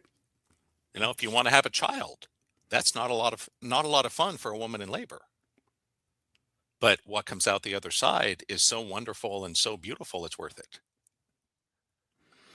For sure. So, and again, some people have an easy time. I'd say, how long does it, everyone wants to know, hey, Brent, how long will it take me to get out of pain, make $1 million, find my soulmate, be enlightened, whatever, right? Right. My answer is, it's like asking me, how long does it take to debug software? I don't know. It might be a 5-minute fix, right? It's like, Right. oh, there's a semicolon in the wrong place. Get rid of that. Boom. Everything works. Yeah. Those are the people that heal in one session. They had everything almost lined up, but there was just one little blocker bug. Other times you look at the code, you go, oh boy, this is a mess. We're going to have to rewrite this. There's no debugging this. We can do it. It just takes longer. And that was me. When I got into energy healing, my arm was paralyzed by a surgery. One session, my arm instantly healed. Oh, But wow. all the chronic long-term problems I had didn't change at all. I see. So the chronic pain that led me to the surgery did not heal in one session. But it did heal in a couple years. But again, not everyone takes a couple years. Right. It all depends on how many bugs are in your code. You know, That and makes just sense. like real software, if there's 5 different traumas we have to deal with and they're all interacting with each other, that's more complicated. Yeah. I know how to do it. It just takes longer. And really, what I want everyone to know, the question is not if you can get to your goal. As long as it's within reasonable possibility, you probably can. The question is, are you going to give up before you get there? At my dojo, they have a saying, what's the difference between a white belt and a black belt? Simple. It's how many classes you've taken. That's it. Anyone that wants to can get a black belt in Taekwondo. You just have to show up at enough classes. It will happen. Healing the body, making money, finding love is the same. We are all capable of it. But, you know, if you're going to quit Taekwondo after 6 months, you ain't getting a black belt. This is true. It's nothing personal. That's just how it works, right? Yeah. Yeah. And that's why I say for everyone, try lots of things. Listen to podcasts. Go on YouTube, right? But at some point, you got to make a choice. You got to say, hey, this is the teacher, the system, and go all in for a little while, not forever. My first teacher, Terry, she was amazing. After 5 years, I learned everything I could from her. And I went out looking again. That's how I found Carl. With Carl, it took me 10 years. And then he died. Wow. But it was crazy. You may have heard of this before. After he died, some portion of his knowledge and power came to me. Really? It was the weirdest thing. That I think he passed on a Tuesday, and it was unexpected, right? None of us. We were supposed to teach a class that weekend. Okay. And I was freaking out. I'm like, oh my God, I can't do this without Carl, right? Right. By the time Friday came, I can't explain how I had a new level of ability. I could see and sense and explain things that I could not have 3 days before. That's incredible. There was something in the air, right? Yeah. And it was time for me to step up and become the master. I didn't feel ready, just so we're clear, right? Right. Which is not an ego thing. I was thinking, oh crap, I don't want to do this. I'm not ready. Right. Then I did it and I was okay. It was like the first time I skied a black diamond. Oh, I good was for always you. an intermediate skier growing up because that's what my parents were, right? Right. Right. First time I'm in high school, I go skiing with my buddies. They all head to the top of the black diamond. I was like, oh crap, right? Right. I'm thinking, do I fake an injury? How do I get out of this? I decided, let's just ski it. And if I end up in a yard sale being carried off by ski patrol, so be it. Why? Social pressure. I was 16, right? Yeah. Yeah. I didn't want to look bad in front of my friends. I was Of course willing not. to risk bodily injury to not look bad, right? Right. Guess what happened? You I made skied it. Yeah. I was like, oh my God, I can ski black diamonds. Cool. And for a lot of people listening, that will be your experience too. You may think, I can't heal my pain. I can't learn to see past lives with my open eyes. Yeah. Mm. Right up until I push you and you do it, then you go, oh my gosh, I can do this. Yeah. If you had told me 30 years ago the things I would have experienced, I would have laughed you out of the room. Really? Yeah. Is that Yeah. that dramatic of a... Yeah. Okay. I remember reading Celestine Prophecy in the 90s and thinking, wow, this is such a cool book, but I'm pretty sure it's not real. What's crazy is I have experienced most of the things in that book for real. Really? Yep. Not everything. Some of it's a little out there, right? Yeah. I've never been chased by the Peruvian police and turned invisible. For That's coming next. But I have had many people slam into me with their cart at the grocery store and say, oh, I'm so sorry, I didn't see you. Oh. You talk to spiritual teachers, that happens. Why? When we're in a high enough vibration, we turn invisible to the people around us of lower consciousness. Interesting. They literally don't see you right up until they ram you with their shopping cart. Right. Then you pop in and they're like, oh my gosh, I'm so sorry. You weren't there a minute ago. I'm like, yeah, actually I was. You just couldn't see me, right? Do you think that actually has something to do with a visual phenomenon that happens quite a bit? You've seen it captured in various videos, what have you, where someone's being videotaped, usually a selfie, and then suddenly people walk out from behind them when there was no one there before. Mm-hmm. Do you think that's similar? Well, I look for the science explanation first. Yeah. That's my nature, right? Yeah. I only go to the woo-woo miracle if science cannot explain it at all. Right. And here's how vision works, for those that didn't know. Your eyes are only seeing less than 1% of what's around you. Your brain fills in the rest. So we've all had the experience of you're driving and someone comes out of nowhere. Right. Well, they were there. It's just your eyes weren't physically seeing them. Your brain was filling in the background based on what it expected to be there. Gotcha. And so that's what's happening. So when you look at the screen right now, your eyes are only seeing a small circle of what's directly in front of you.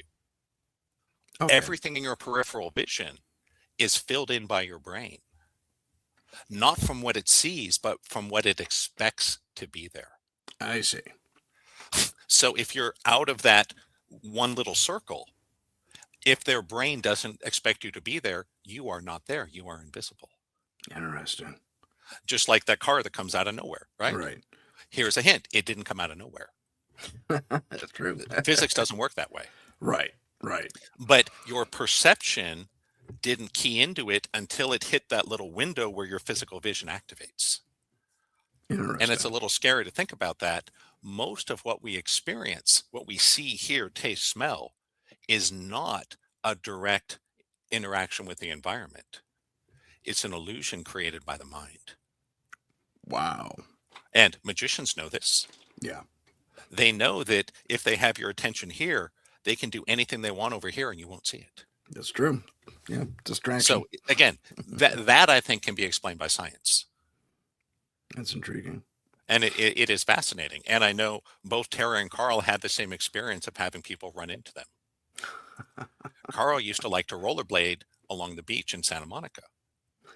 At some point, he stopped because so many people would walk right in front of him. He got sick of running into people rollerblading. Yeah. And they'd all say the same thing. Oh my God, you weren't there. You came out of nowhere. Right. It's like, no, dude was just vibrating at such a high level you couldn't see him. Crazy. Until you hit him, right? Until you hit him, and then It's quantum physics. Right. We're in probability until we observe, then there's a collapse and a discrete outcome. Exactly. Yes. That's amazing. That's why I say most of this can be explained by science. That's great. There are some things that are challenging, for sure. What challenges you? I would say one experience my first teacher, Terry, had. She was at a hotel at a seminar with another master. Okay. And there was 2 elevators, one on each end of the floor. And Terry was a super smart woman, right? Wharton School MBA, big career in finance, high IQ, right? Right. Not a woo-woo new ager. She was like me, a science, engineering, finance person that just happened to end up in woo-woo because it works. Saved her life. Gotcha. She swears on her life. They got in on the left elevator and came out on the right. Ooh, that's cool. Yeah. Would that Things be like that. one of the quantum relationships then? She got moved? Yeah. Okay. There was some kind of strange quantum entanglement. Carl would say he would have X-ray vision. Oh, cool. That sometimes he would look into someone's body and see something that was off. There was one of his students, he looked and said, there's something on your lung, go see a doctor. Person had the very beginnings of lung cancer. Okay. Doctor said, oh my God, I don't know how you knew about this, but you saved your life. We can knock this out very easily. If you had waited a year, this could kill you. Crazy. How did he do that's that? Amazing. Yeah. You know, I don't have a full, I have theories, but I don't have a full explanation. Gotcha. There is still magic and wonder in this world for sure. Yeah. For sure. Where are you? You probably are aware that of the Buddhist. I think they're Buddhist monks. Mhm. And there's one of them. It was actually on a television show about magicians finding the real magic out there. Mhm. And there was this one monk who could levitate like 5-6 inches off the ground, and all he did was focus. Man, it was amazing. It was just amazing. And he wasn't using a trick where he was sitting on one of those hidden. Right. Most boards. of that stuff is a trick. Yeah. They're using fishing wires, or they're using perspective so you don't see the stool, right? Right. But this guy was legit, man. But there are some of those Buddhist monks, especially up in the Himalayas, are legit. Yeah. Have you seen the ones where they wrap themselves in wet blankets and go out in 40 degrees below and simply meditate to warm their body and dry the blanket, and they melt all the snow around them? Yes, I have seen that. Oh my God. Incredible. Yeah, that's incredible. Yep. That takes 20, 30 years of training. Please don't try this at home. Right? Yeah, exactly. Right. There are things like that I can teach people, but it takes 10, 20 years. Yeah, right. I'm more focused on things you can learn in days or weeks. Why? If you don't get feedback and see results, you probably won't stick with it for 20 years, will you? Exactly. It's that simple. We have too many options now. Well, again, we're going. This is going back to martial arts for me, where you got to learn the punch before you can learn the combo. Exactly. Yeah. So, yeah, Right. you got to learn the punch I like correctly. to think of what I teach as a form of spiritual Jeet Kune Do. Oh, okay. That Bruce Lee called his style Jeet Kune Do. Yeah, he did. Yeah. But it translates as the style of no style. It's true. What it means is you are transcending style. But Oh. here's the thing. A raw beginner cannot learn Jeet Kune Do. They don't Yeah. have the foundation. they would tell you, go learn karate or aikido or judo first, right? Right. Once you've done that for 10 years, then come back. Then we can develop your own personal Jeet Kune Do. So it was a very individualized thing. Yeah. It was a spontaneous combination, not its own thing. And that's kind of how I see this. That, I've taken dozens of different modalities and trainings, right? Right. I got a whole, filing cabinet full of certificates and all that. And my goal is simply to use the right tool for the job. Would you say it's customized to each person then? For sure. Okay. Within patterns, there's different patterns of people. Sure. For example, the way I would work with a really woo-woo new ager is very different than the way I would work with a head case engineer. Okay. They can both heal. They just need different things to get there. Okay. Their toolbox is a little different. Right.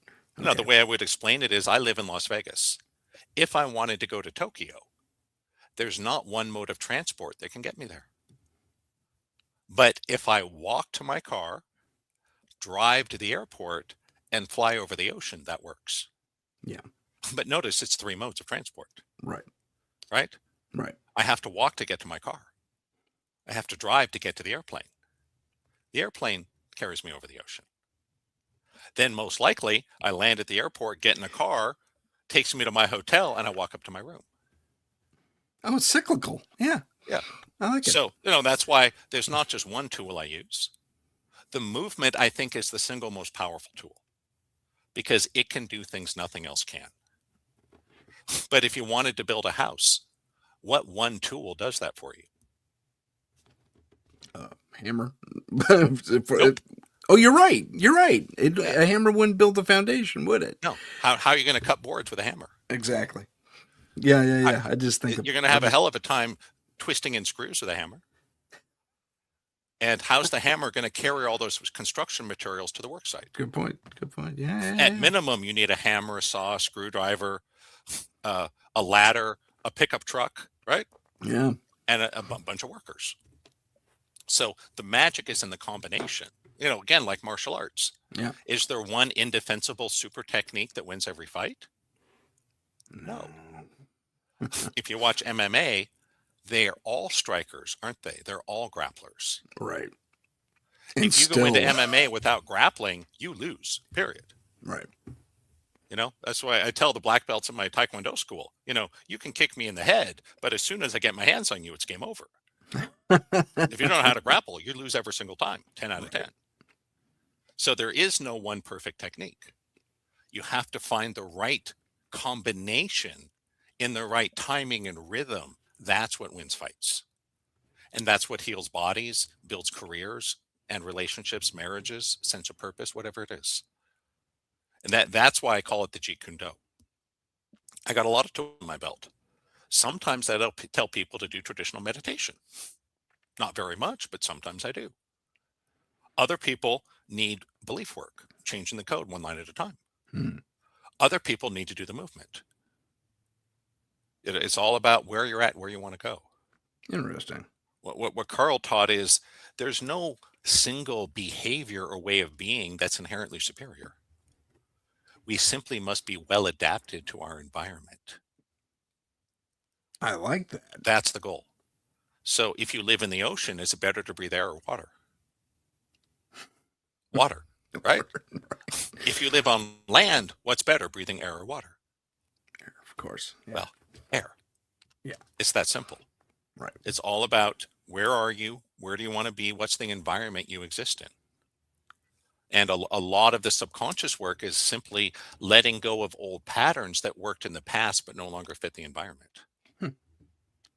So if it was 200 years ago and you were really good at making a horse and buggy, you could build a career out of that. Why? Every town needed a guy that could build a horse and buggy. It was how people got around, right? Right. If you're the best horse and buggy maker in the world today, what are your economic prospects going to be? Very, very low. Really dim, Yeah. right? No one cares. No one's going to buy your horse and buggy. It's nothing personal. We have better technology. Another good one would be one of the reasons some people don't heal is they have belief systems that it's witchcraft or the devil, that it's dangerous. Why? In the past, people were killed for this. That I've seen estimates that up to 3 million women were killed during the Spanish Inquisition, Wow. mostly women. Hmm. Most of them were healers, or they gathered herbs. Right. They did something a little out of the mainstream. Right. So they were labeled witches and murdered. So 300 years ago, the belief healing is dangerous could keep you alive. Today, it's just a block. Gotcha. Okay. That makes sense to me. And is not coming for you. Right.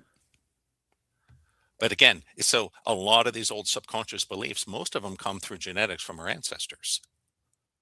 Genetic memory? Are you talking about that? Genetic memory. Okay.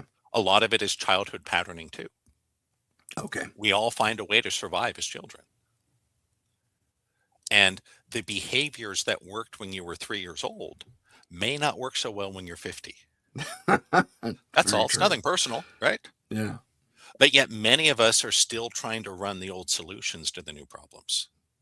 That's a great way to put it. Really a great way to put it. Yeah.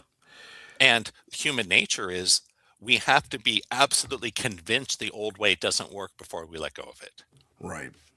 You know, that's why so many of us crater our lives before we find transformation. That if the doctors had cured me of my pain in the 90s, I never would have gotten into this stuff. Oh. I just would have gone back and been an engineer. That's what I expected, right? Right. It's only because my life cratered and I lost my health and my body and my career and had horrible chronic pain. That was the only reason I turned to energy healing. Okay. And that was years later, right? Right. I exhausted physical therapy, ergonomics, orthopedics, didn't help. Then I did all the alternative stuff. Herbs, acupuncture, cleanses, diets, magnets, didn't help me either. I just got more and more desperate until I found this crazy healer lady named Terry that did something with theta brainwaves in the subconscious, and bingo, my arm healed. And I was like, oh my God. Wow. There's something here, right? Yeah. There's something to it. Something to it. Absolutely. I think you actually touched on this just a second ago, but one of our listeners asked this, whether you're able to explain an example session. Well, he kind of did to a degree. Yeah. What kind of instruction?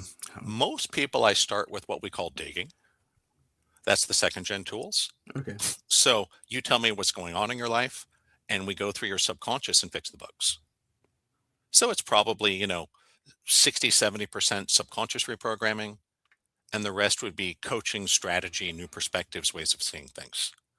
You don't have to start there, but most people I start with the foundational tools because they're easier to understand and apply. Yeah. And you don't have to learn anything before you go to the session. You can just show up. For my more advanced students, when we do the movement, we typically prefer to do that in groups. It's more powerful in groups. Okay. Carl generally did movement in groups. I can do it one-on-one, but it's more fun to do it in a group and it's more powerful. So I prefer to have people in what I call my awakening intensive group. That's my highest level program, because you're not just getting me with my 20 years of experience, you're also getting my top half a dozen students that have decades of experience on top of that. Okay. So would you rather have 20 years of experience in your group or 160? Exactly. Right. So again, I can do movement one-on-one. I just prefer the group. So the digging, the one line at a time, is better done one-on-one. But you can do it as a group. And the movement, if someone really wants a movement session, I can do that too. But the movement session generally won't take a whole hour. For people that want to do movement, generally what I would do is start you with some movement. Then I would read your energy. Then we would do some digging to make shifts and then have you move again to see where you're at. Huh. So that's typically, I use both kind of interleaved. Okay. Okay. And it takes a little bit of training to be ready for movement. Not a lot. In my quick start program, to be ready to do movement, it takes about 40 minutes of training. Oh, okay. It's just, there's a lot of common mistakes people make, right?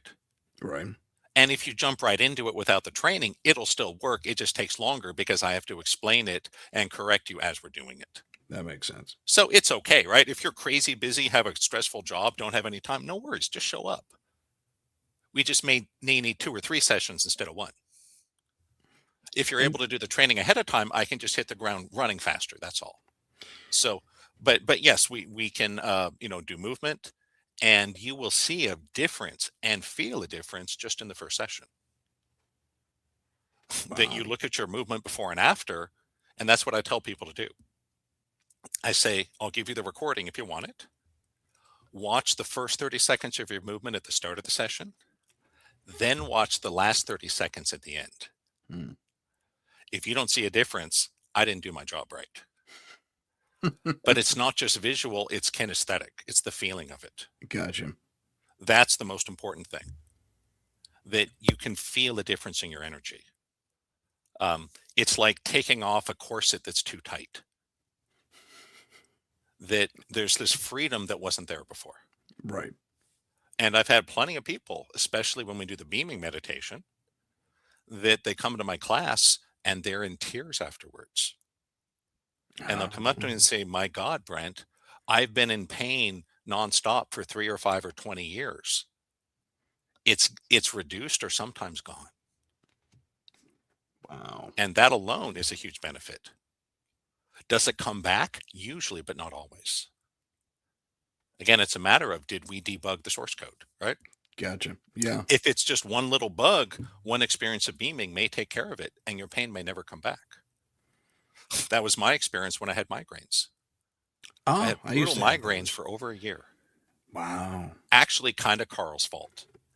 Since he had me do this gnarly detox ahead of a retreat. Oh. And long story short, I detoxed too fast and I started getting terrible migraines. Oh. Yeah. And I went to doctors and healers and, ice packs and medicine, all these things. Nothing really made a difference. Until one day I realized, I just have to make a shift in my nervous system state. And I was using one of the advanced meditations called Open Focus.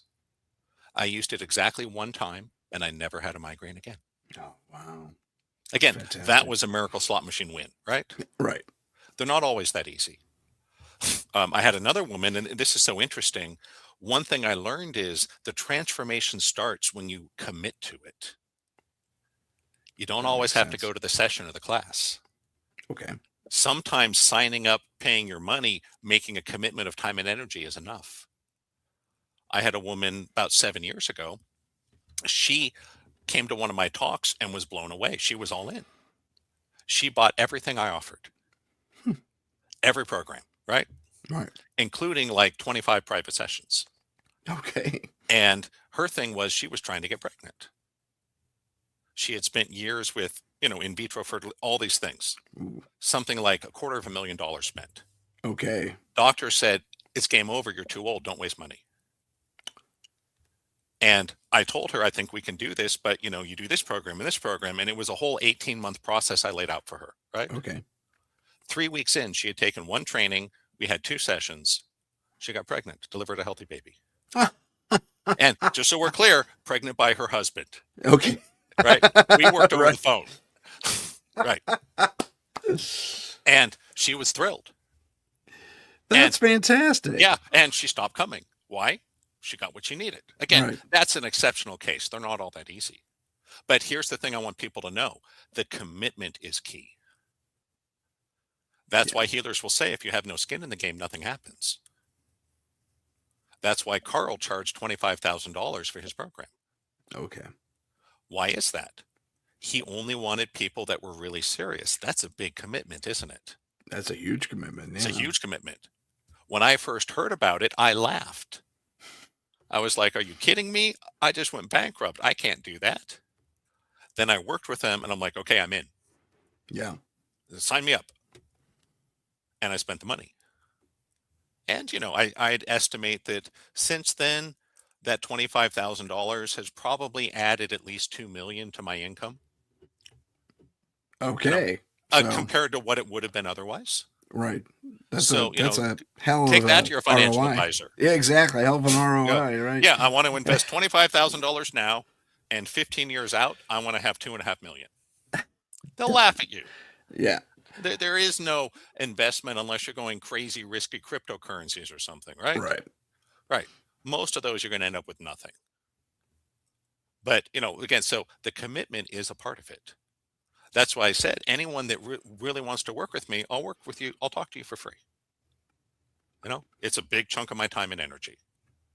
But if you're willing to spend time and money and effort, I want to do that because I want to build the community. Gotcha. And I'm hoping some of your listeners will want to be one of those 9,000. Well, we have some. That's up to people- each person. Yeah. That'd be fantastic. I'd love for my clients, your clients, my audience to join your thing. That'd be fantastic. Going to the second end of this, and it Heidi kind of echoed this. Sure.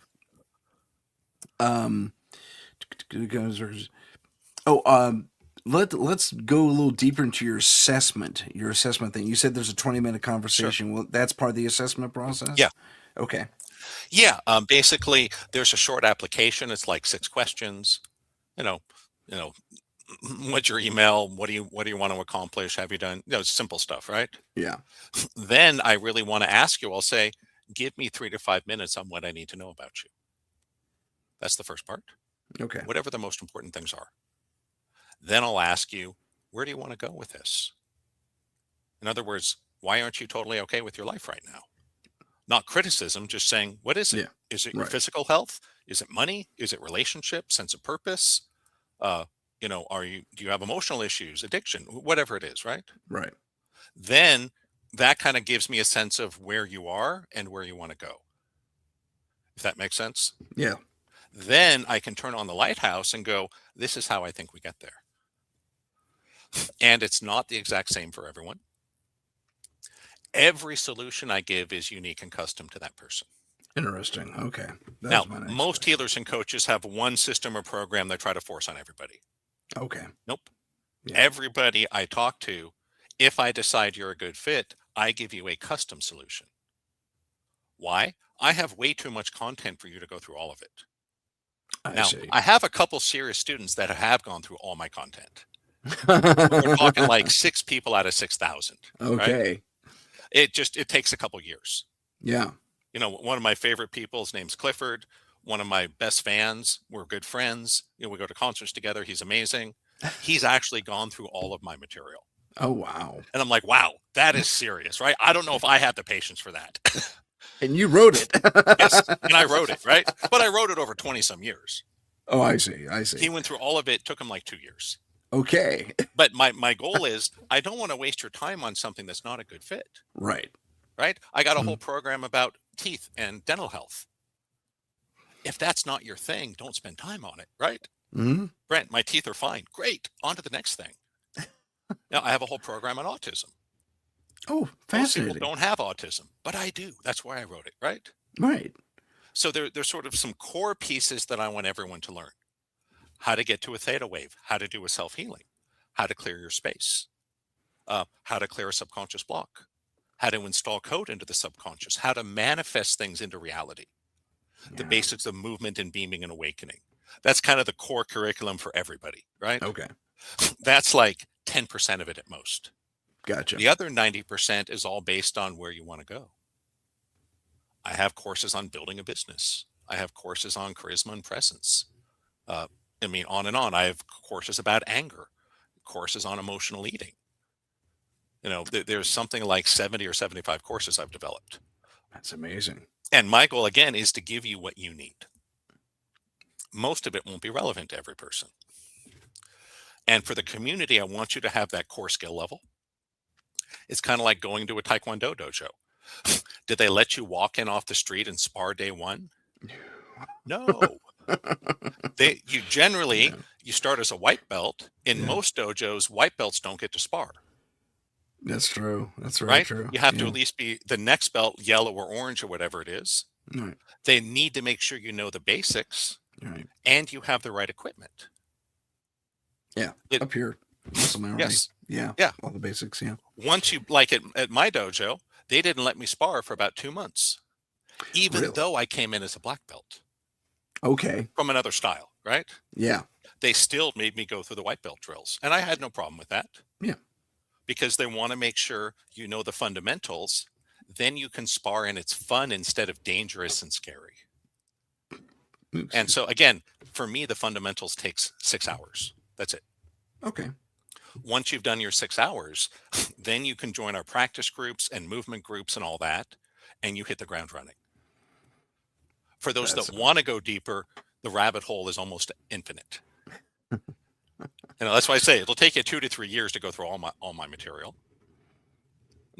What I started with was I estimated it would take a couple thousand hours for me to teach you what I want to teach you. That's too much. Yeah. So I cut it down. I took 5% of that. That's the level 1 to 4 curriculum, the deep dive, the 60 hours. Okay. Then I took 10% of that and said, what's the absolute minimum to do the work? That's the quick start. That's the 6 hours. Gotcha. It's not 0, but yeah, well, I wouldn't 6 hours isn't bad, right? 6 hours is great, man. That's a day. And the reason I can do it is simple. I was not born the world's greatest healer. I did not see angels on my bed as a kid talking to me, right? Some of my teachers have. Oh. I didn't have a big mystical experience at birth like Carl did. What I do have is a great mind in education and science and engineering.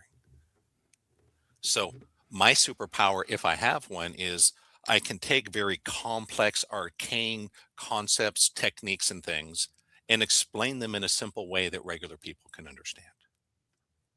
That's really the value I offer that most people can't do. Why? There's lots of people that can clear a block. NLP can do it, right? Hypnotists can do it. Right. Psychic practitioners can do it. But how many people understand it well enough to clear a block on 50,000 people in 10 milliseconds? Yeah. That you need an engineer for. Yeah. So I did not invent this stuff. Right. Right. I did not invent Buddhist philosophy or Advaita Vedanta or energy healing or angel readings, right? Right. What I did was I turned it into technology. This is not just some mystic gift. It can be that, but this is all learnable. And I would say, be careful of any teacher that says, I'm some unique messiah or chosen one that has this gift and no one else has it. Right. Dude, danger, run. I'm totally transparent. Most of what I learned from humans, period. A lot of it one-on-one, group sessions, books, videos, whatever, right? Right. Though my latest partner in this is not human at all. How so? Artificial intelligence. Ah. That is my cutting edge research right now. That I'm putting together a pilot program where we're going to be heavily using AI combined with human healing and community groups. Interesting. Because I have found personally, and with a few of my select students, I can move you through your process 3 to 10 times faster with the proper use of AI. Is this a proprietary AI system? It doesn't have to be. Okay. That I have a proprietary system. It's called HealBot. It does coaching and energy healing. So I have written an AI agent that can do energy healing sessions, clear blocks, and do healings on people. And it's been successful, I take it. It has, though. It's still, I've only had a few of my students use it. I am not planning on publishing it to the general public. Okay. Because it has to be used within a container of human guidance and support. Gotcha. AI can be very dangerous if you don't know what you're doing. Yeah. Of course, you know that, right? I do. People go psychotic, they commit suicide, they commit crimes. Don't want that. No. I want to guide you because it's simple. I can do things AI can't. AI can do things I can't. I want to give you the best of both worlds. And for me personally, AI has shown me what's really going on at the core of my pain in a way that no human ever could. Really? Yes. How so? Basically, what I did was, and this was hundreds of hours over months, multiple threads, right? Mm-hmm. I fed it all the data I could. My medical history, right? My supplements, my diet, and more importantly, something no human will do. I would talk to AI 4, 5, 6 times a day going, this is what I did. This is what happened. This is how I felt. This is what I did. I ate this. I did this. This is how I felt. And over a course of months, and it's faster now, right? It won't take months for most people. It'll take weeks. Okay. What I learned was that energy healing and physical therapy did a lot for me, but no one had re-regulated my nervous system. It wasn't what I was doing, it was how I was doing it. And AI nailed it. Really? Yes. In a way that no human healer or doctor or therapist ever could. So that's why I say I'm really excited about this. Yeah. And HealBot's great. The thing that's unique about HealBot is it can do energy healing. That's incredible. So it can has- walk you through a process. Yes. Muscle Okay. test this, will clear that block. Muscle test this, right? It's not as good as me, but it's Yeah. like 50% as good as me. Okay. And I do that because you don't want to pay for more private sessions than you need, right? Okay. Yeah, that makes Highly sense. talented, experienced humans cost money, period. Yeah. Right? Yep. So if you can get half of what you need from the robot and the rest from me, let's do that. But what I can't do is I can't talk to you 10 times a day. Yeah. Even if I did, I can't remember everything you told me a month ago. AI can do that. Right. But you have to know how to tell it, and you have to know the context and how to frame the results. Gotcha. I would say, it's like AI unsupervised, sort of like handing a 4-year-old your car keys. Go for it. Yeah, right. No, Right. please Yeah, don't. It's no. not that we don't love the 4-year-old. We Right. do. Yeah. They're just not safe to drive a car. No. So that's why I say AI can be amazing. Just be careful. If you have a human to guide you and contain it and direct you, it can be a phenomenal facilitator.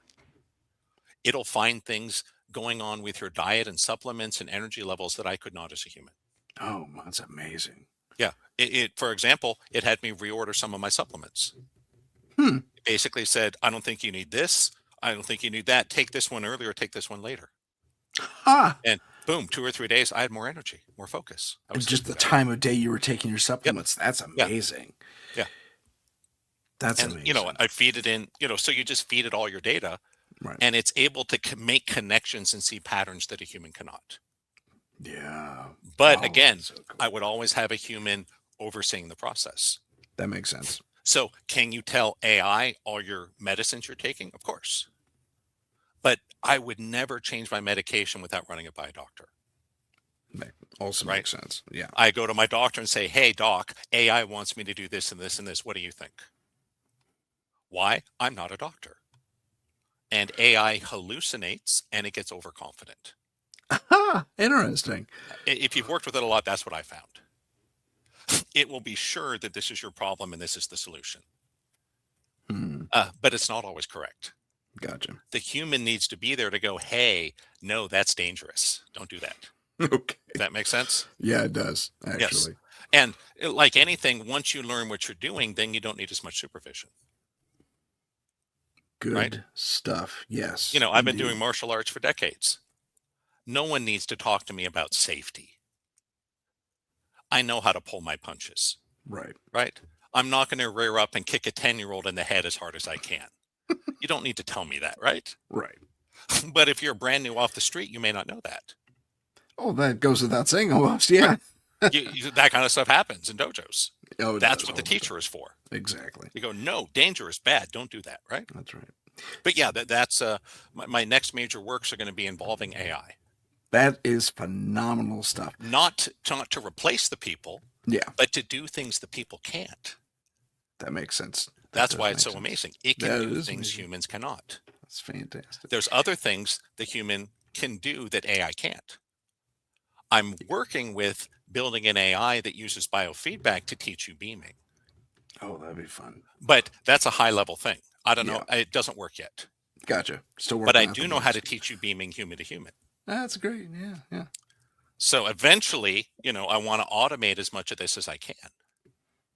Why? There's only so much of me, right?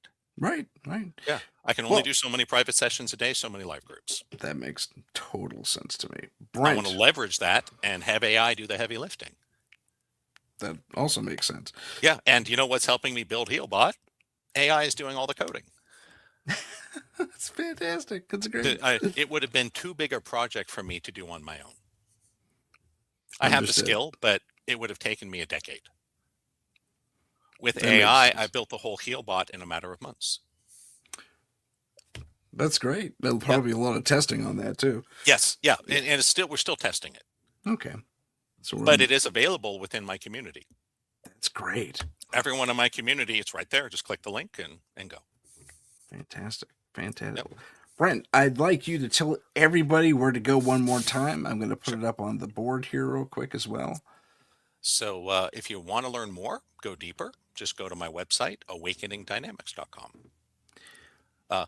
If you want to kick the tires and learn more first, go to my YouTube channel. Go to YouTube, type in Brent Michael Phillips. You'll see about 200 videos come up.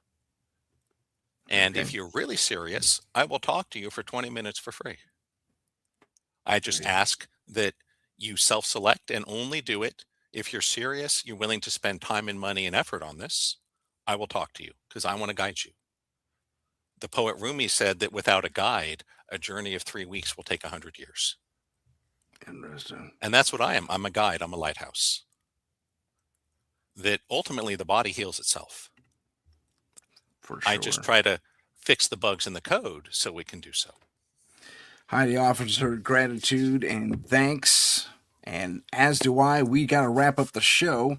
This has been awesome. Thanks for being on the show, Brent. This has been eye-opening, very awakening, very informative, and you know where to go. The link's right there. So, without further ado, we will sign off. My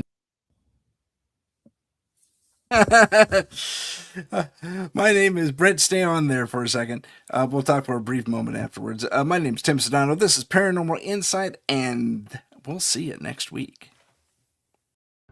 If you have a paranormal experience that you would like to discuss on the show, please email us at paranormal.insight.podcast@gmail.com.